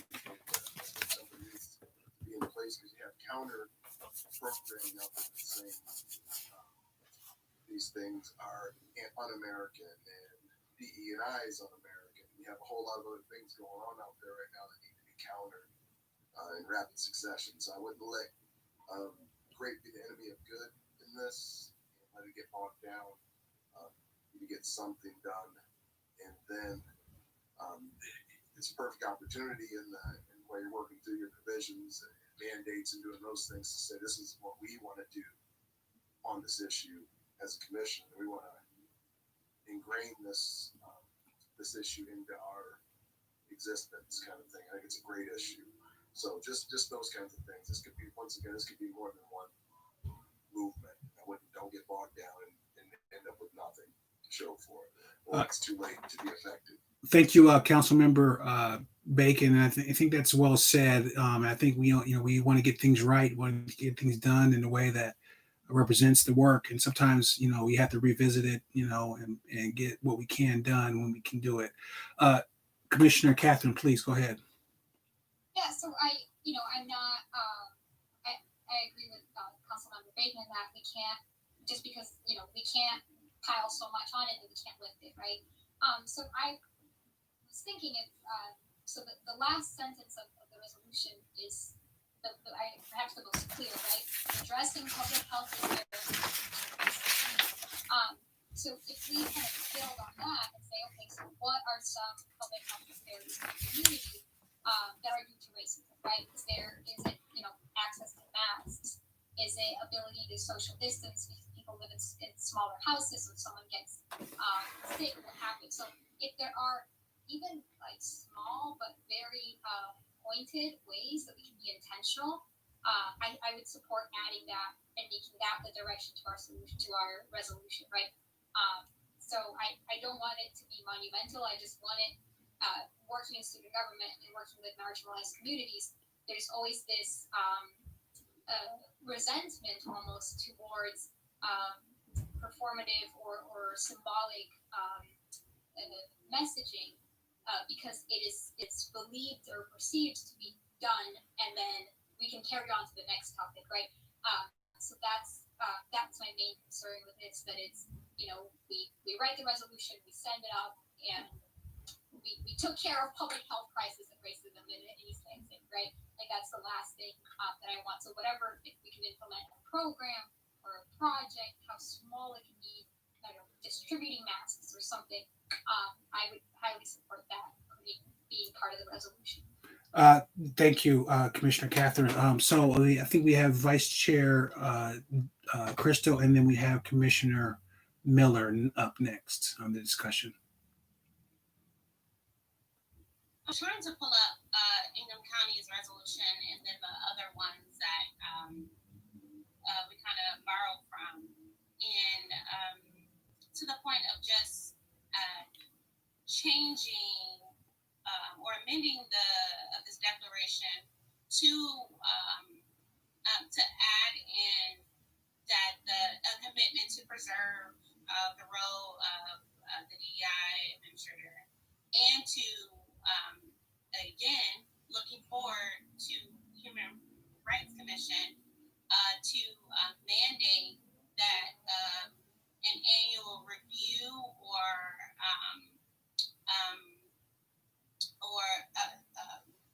under our current ordinance, that the HRC has authority to kind of review and assess the already listed commitments. And then, I think those are just simple things, a word change that we can do to move this document forward. I don't think that we have to overthink it, but I think in a sense that thinking about what we want to do as a commission, and the will and the vision that we have for our community, and to ensure that 2 years from now, they don't, no longer see a need for an EI position in this community, that, that through this resolution, that role is, preserved and throughout the city, and, that is relevant to the work that we're doing.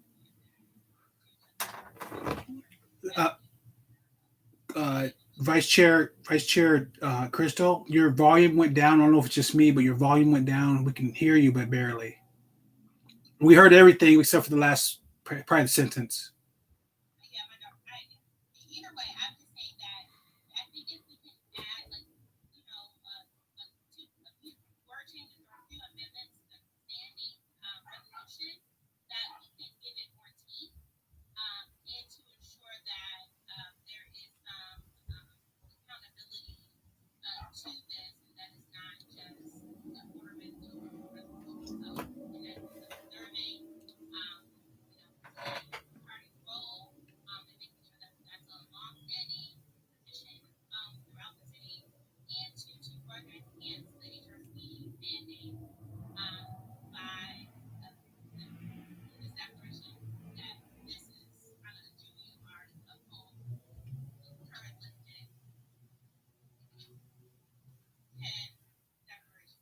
Okay.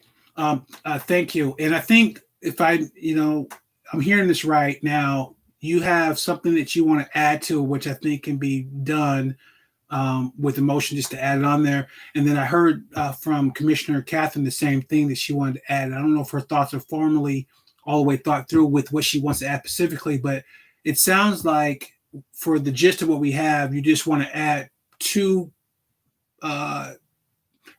points of inference in kind of really what this does in the as resolved, but it's resolved section is what I think I'm understanding. Commissioner Miller. Yeah, I just wanted to echo what Vice Chair Crystal said. I think this would really be strengthened by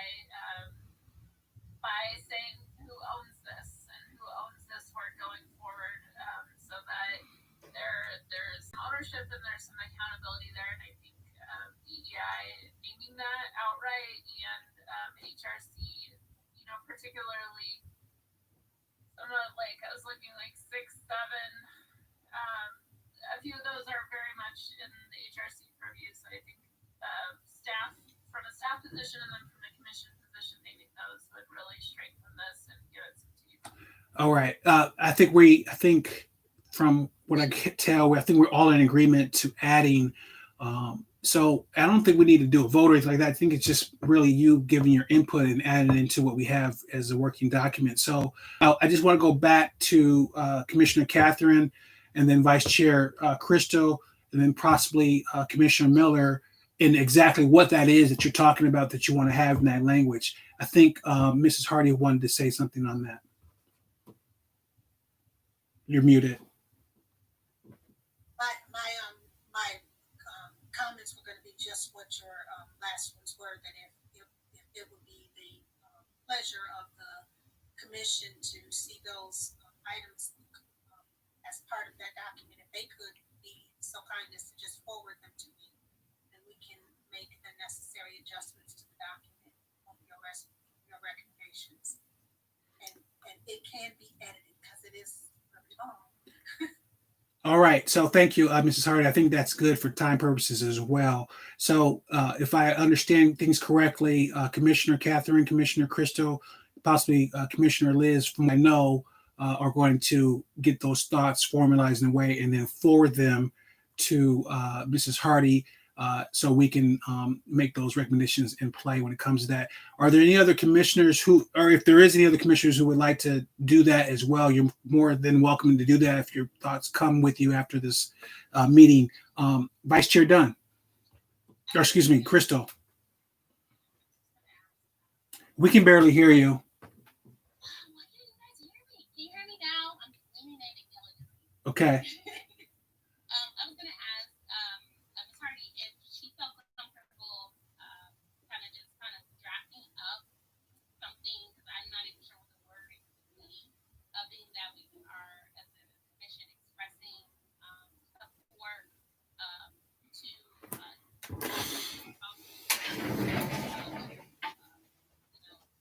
as a accountability body to ensure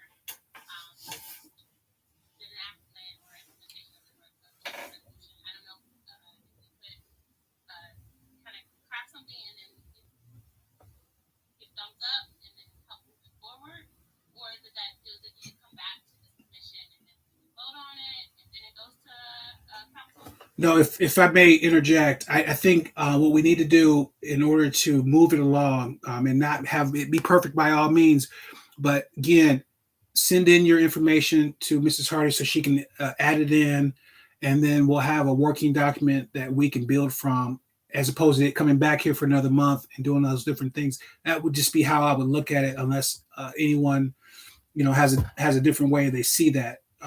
You could please weigh in. Okay, can we quickly draft some language that you guys can wordsmith in the document now so that we can move this forward? I think what the body is leaning towards, Vice Chair, is that the language that you want to add into what you've already discussed is going to be sent to Mrs. Hardy, and that she's going to include that. Are you saying that that is something that you don't is the best way for you personally to go about how you want to do the recommendations? For the sake of time and cut out all this, bureaucracy, you can, as a commission right now, work on these two amendments, just with language, their wording, and have Ms. Hardy copy them so that, they can be added to the resolution. So it's not waiting on me or Liz or Catherine to come up with a consensus of language and words. So I don't know if if it's in the interest of time, but I think we're all in agreement to what it is that we are hoping for. I think we could just come up with quick language. Okay. So that it is done. Okay, that's fair. I was just given it an opportunity for you guys to be thoughts on those recommendations. But if you have something that's ready to go right now that you can give Mrs. Hardy to work with and Shelley Newman to be able to document, let's do it. If you can do that right now, let's do it. But if I was saying if you need an opportunity to kind of think about how you want to do it, then subsequently go ahead and forward that. But if we're at a point right now where you guys have something you can just fire off, let's go. I'm not in a position where I'm just ready to fire off. So, I didn't think so. I wanted to make that very clear. Also, because I also wanted to take a little bit, Councilmember Bacon ahead on the public health portion of it. I know he would have some interesting contributions for that as well. So I wanted to do a little bit of the legwork, but I agree with, coming back to the commission would be too long. So thank you for that input. So it sounds like you need a moment or two to kind of do that, ideally, and then we'd probably appreciate, obviously, Councilmember Bacon's input on his perspective on that. But it sounds like you, Vice Chair, you have yours all ready to go. So if you have yours all ready to go, we can fire that off, as I said earlier. So she has that one step of that done already. I'm not to drag out this meeting. To Commissioner Catherine's concern, the public health aspect of that is the work that we're doing right now. I think people think of public health and literally think of just health in the medical model. And public health is anything that do with the general population as a whole. And so when we're talking about public safety, when we're talking about education, we're talking about housing, that's all public health. And I think listed items and the commitments speak to addressing how race impacts one's opportunity when it relates to all of those things that encompass our folks. And so again, to the language of adding some accountability to this and some type of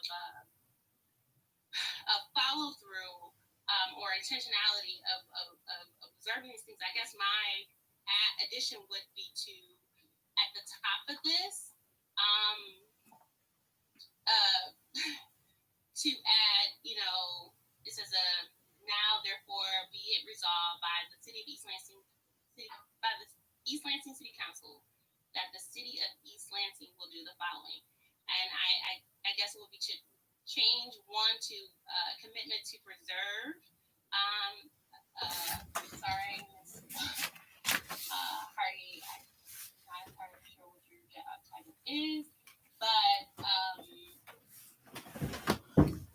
the diversity, equity, inclusion administrator role, that be a standing position through the city, in conjunction to that role, with partnership with the humanrelationscommittee to uphold the following, so the 10 listed things, and to conduct an annual review of such.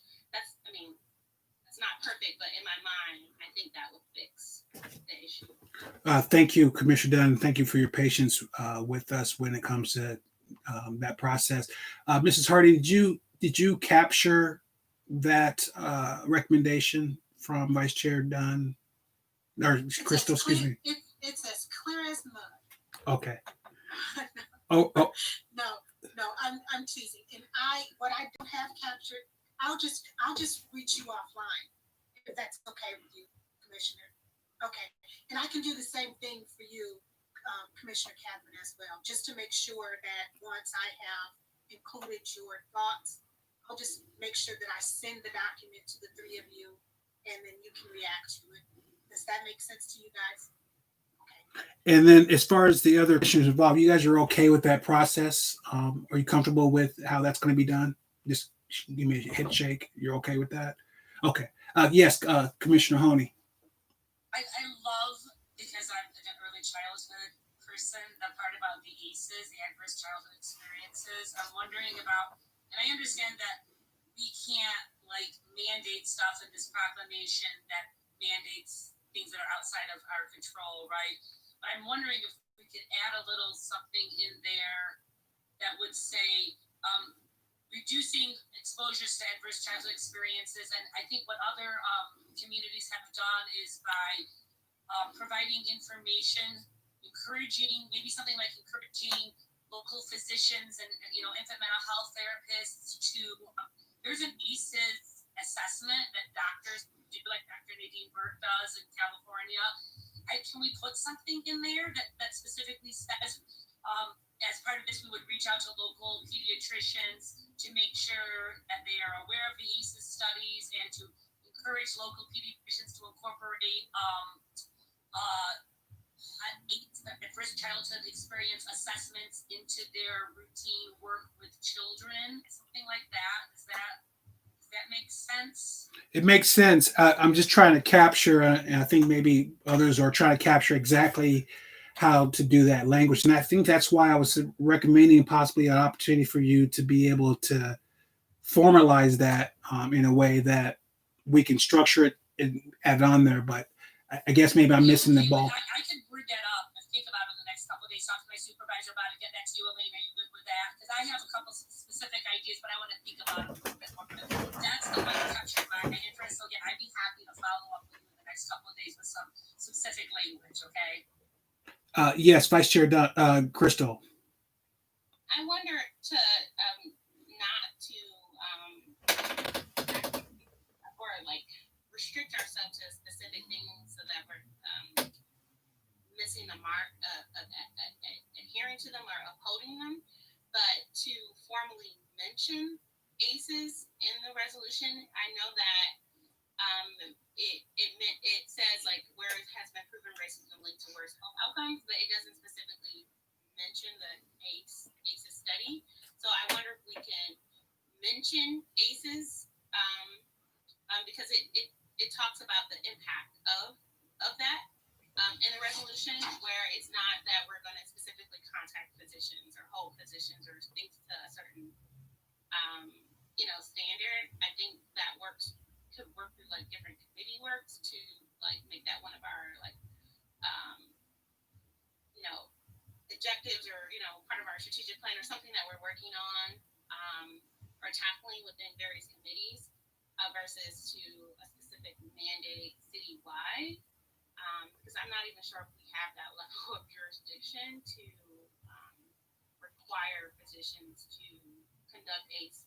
And I know from my personal experience of working as a infant mental health specialist within our pediatric clinics is that, once we do the ACE assessments, as a community, we don't really have much resources to do anything with the information that we find. We understand that most of our families have trauma, but quite frankly, we don't have a large enough mental health structure to really adequately support and combat some of the symptoms of ACEs.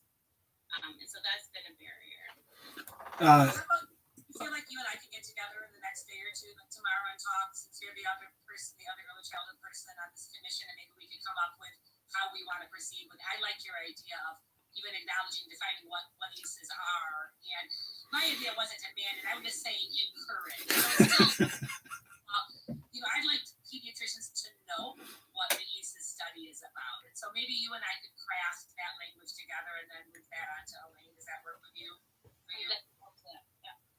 And I'll call you tomorrow. We'll make a plan. And that's awesome. And I think, correct me if I'm wrong, but I think what has been suggested by the commissioners who've spoke on this I think all the I could say all the other commissioners are in support of that. And so whatever does end up in that final draft, I think we've all had a discussion where everyone had a chance to be able to add to that or disagree with that. So I think anything that you guys come up with and then send to Mrs. Hardy would be appropriate in the process that I think we can move forward as the next step. Is there any more discussion on this item of 4.1 in this draft that we're working with now? Great. So what we're going to do is, sounds like everyone's going to bombard Mrs. Hardy with their stuff, their great stuff, to what they got going on. Mrs. Hardy, I just wanted to say thank you for being involved with this. I know some of this is job related, some of this is personal related as far as how you feel about doing something that's important in the community. But at the end of the day, you are taking on this and you are doing the work when no one's looking. And I just got to let you know that I really appreciate that. This is something that I brought up to council way back in June. And, we had to go through this route in order to get it done in the way that I think can be best represented for our city. And I just want to say thank you. I don't take for granted your time, your energy, and your willingness to deal with us and some of our different things. So I'll say that and then move on if everyone's comfortable with that. All right. Well done. Well done. And I'm just very excited about our new little commissioner that's just weighing in and everything. I was going to say at the beginning, if you don't feel comfortable, I know you're coming in new and blah, blah, blah, you can, deflect and pass and all that kind of stuff. But I'm glad I didn't say anything because I just love that new energy. And that was one of the things we had in our interview. She came, and I think Vice Chair Dunn and Councilmember Bacon can speak on that. The energy wins, and we really appreciate your addition to what we have for our discussion tonight, and we look forward to more of that. We're going to move to item 5.1, Council Liaison Bacon comments. I think I probably said enough. Yeah, just looking forward to working with you guys. And I love your energy and enthusiasm around the issues. But I just try to make them smaller, and then we'll just tackle in little small bites and go from there. We'll do one thing at a time, take it all the way to completion, and then we'll kind of go from there. But I know it's hard. There are a lot of issues around human rights and civil rights that need addressing, but if we do too much, we won't get anything done. So I'll be here for you, and you can reach out to me offline, particularly around this health, and I'm doing some stuff around health disparities myself right now through my company. So I'm always, I think it's just critical that we deal with these issues. So reach out offline or email, and I'll get right back to you. Thank you, Councilmember Bacon, and we really appreciate your availability as well as your time. I know you came in here, like you said, it was July, and we were trying to save the world with some of the different things that we're trying to focus on, and we have an ambitious crew. When I got on here, they were pretty hungry, but as we went on and things have changed in the community and some of the national issues, we really have an ambitious, excitable, energetic, and I want to take full advantage of that. So we may be a little wild. You're more than welcome to rein us in whenever you think we should be reined in, but we're going to probably continue being who we are. So just be prepared for that going forward. I'll say this, Chuck. What you learn in sports, you can't teach aggression, teach technique. So I'm here for technique. So I don't mind aggression. And the only thing I'll add to that, I know we're running out of time, but I'm an ex-professional athlete. And in my sport particularly, you either had heart or you don't. You can't train it in. You either have the heart or you don't. And I'll say this crew has the heart in what they're doing and how they're going about that. Anything else, Councilmember Bacon? Nope, all clear. All right. So we're going to move to item 5.2, Staff Liaison, Mrs. Newman. Thanks. Yeah, so just two things. First, Elaine and I will be participating in second round interviews for the social worker position. That will be joining our police department soon. So definitely proceeding, forward with that. So we'll hopefully have 2 social workers on staff full time, hopefully in the next month or so. So that's positive. Secondly, we talked about possibly offering a training for commissioners on Open Meetings Act, FOIA, and all of that good stuff. So our city office will be providing us with that training. We're working on establishing a date for council and commissioners to attend. It will be an online training, but we hope to see it again this fall. So I'll be looking for that. I could use it. Thank you, Mrs. Nguyen, and again to you as well. We really appreciate you doing what you do for us. I know we're a little bit demanding, so we appreciate your efforts and your time as well. Staff Liaison Hardy, do you have any comments or reports? I don't have anything further to add.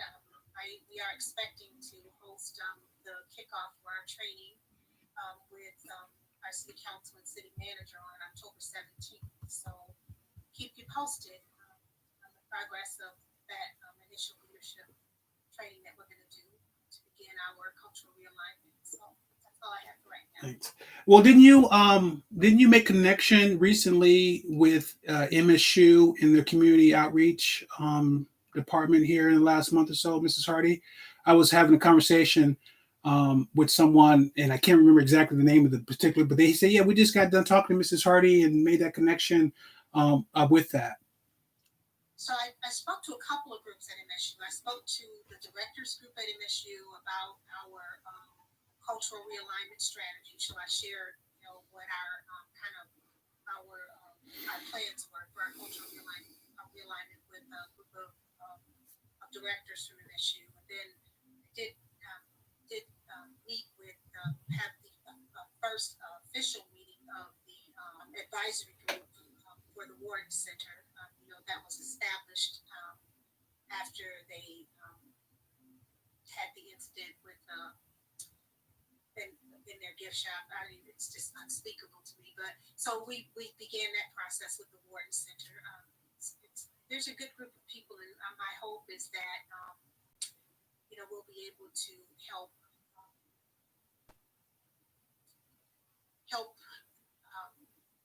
the wards regain some humility around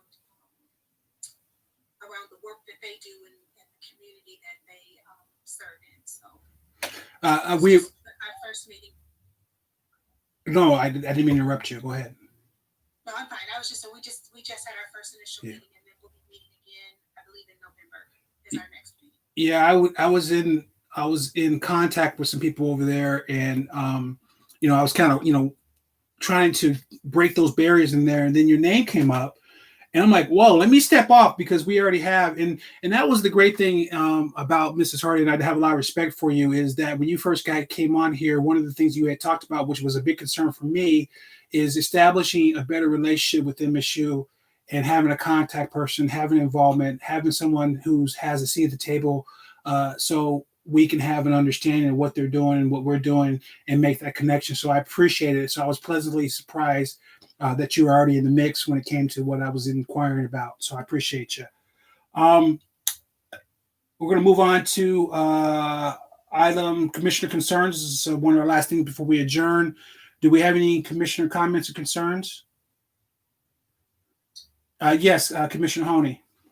I don't have a concern. I just want to talk about something that's exciting that's going on in my work related to equity. We are Great Start Collaborative, of which I am a part of, in Ingham County, have applied for this opportunity to take part in this early childhood equity leadership training. And it's a long process, but there's a team of 5 of us that would be part of this early childhood equity leadership cohort, and it's like a 6-month-long training, and it really addresses the early childhood, which, as Crystal probably can attest to, is with all this equity work we're doing, we don't really have anything that's focusing on early childhood, and that's really one of the most important things we can do is reach out to preschool teachers, Head Start teachers, home visitors, to see things through an equity lens. So just keep your fingers crossed for us, because they can only pick a certain number of teams. We've got a great group of people. The I think there's someone from the health department there. Oh yeah, Dana Watson is also, writing her application for it, and it would be Dana and myself. There's a woman that runs a daycare center in Lansing that that has a lot of history with early childhood, and it's just a great team, and we're really hoping we get picked. So put out some good vibes for us and keep your fingers crossed, and hopefully we'll know by next month. And I'll just like to keep you all informed about that as that process moves on, but that's something that's really important to me, and I'm very excited about it. So. All right. Is Vice Chair Crystal, did you have a comment or concern?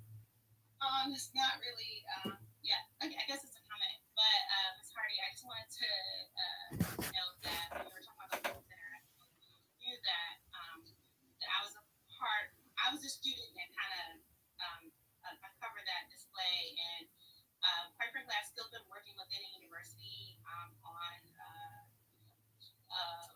culture humility, versus competency, versus literacy. That's something that's been talking and coming up. And I don't know if there's any interest or if you are partnering with the steering committee with this new chief BI officer with the university on what some of their initiatives and focus will be.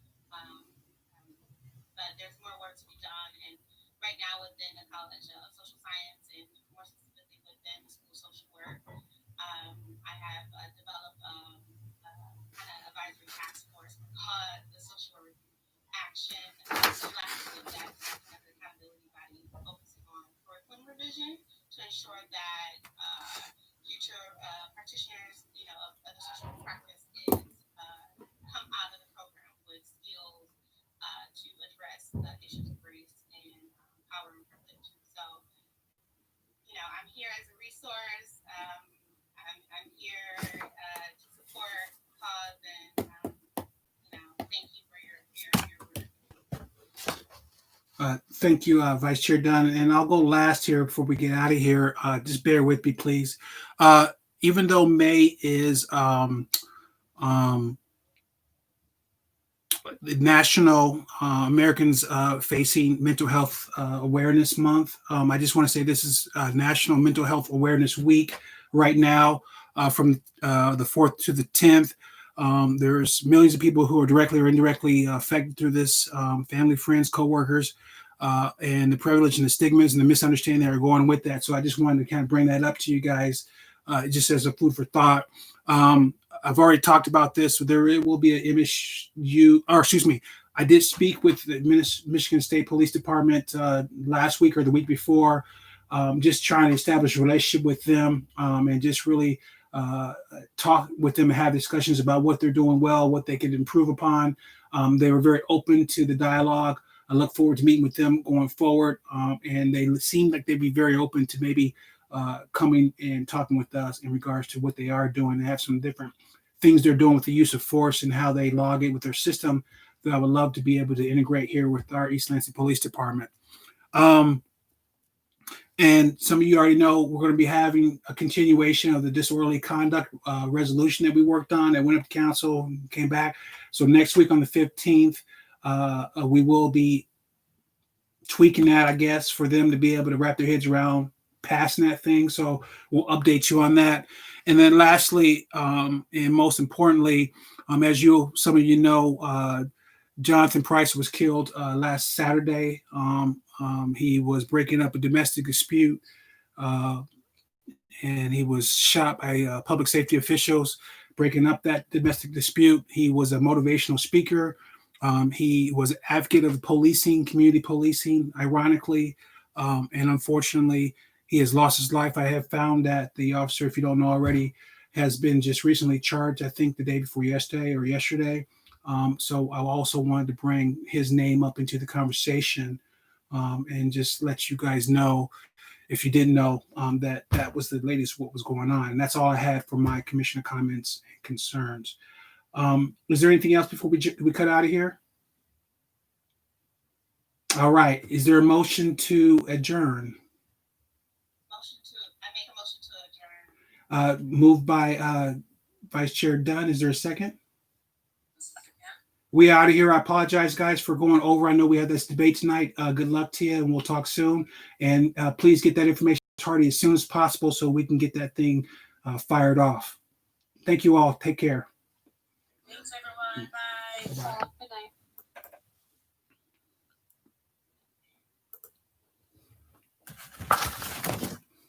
That's the end of the meeting. It's a wrap, folks.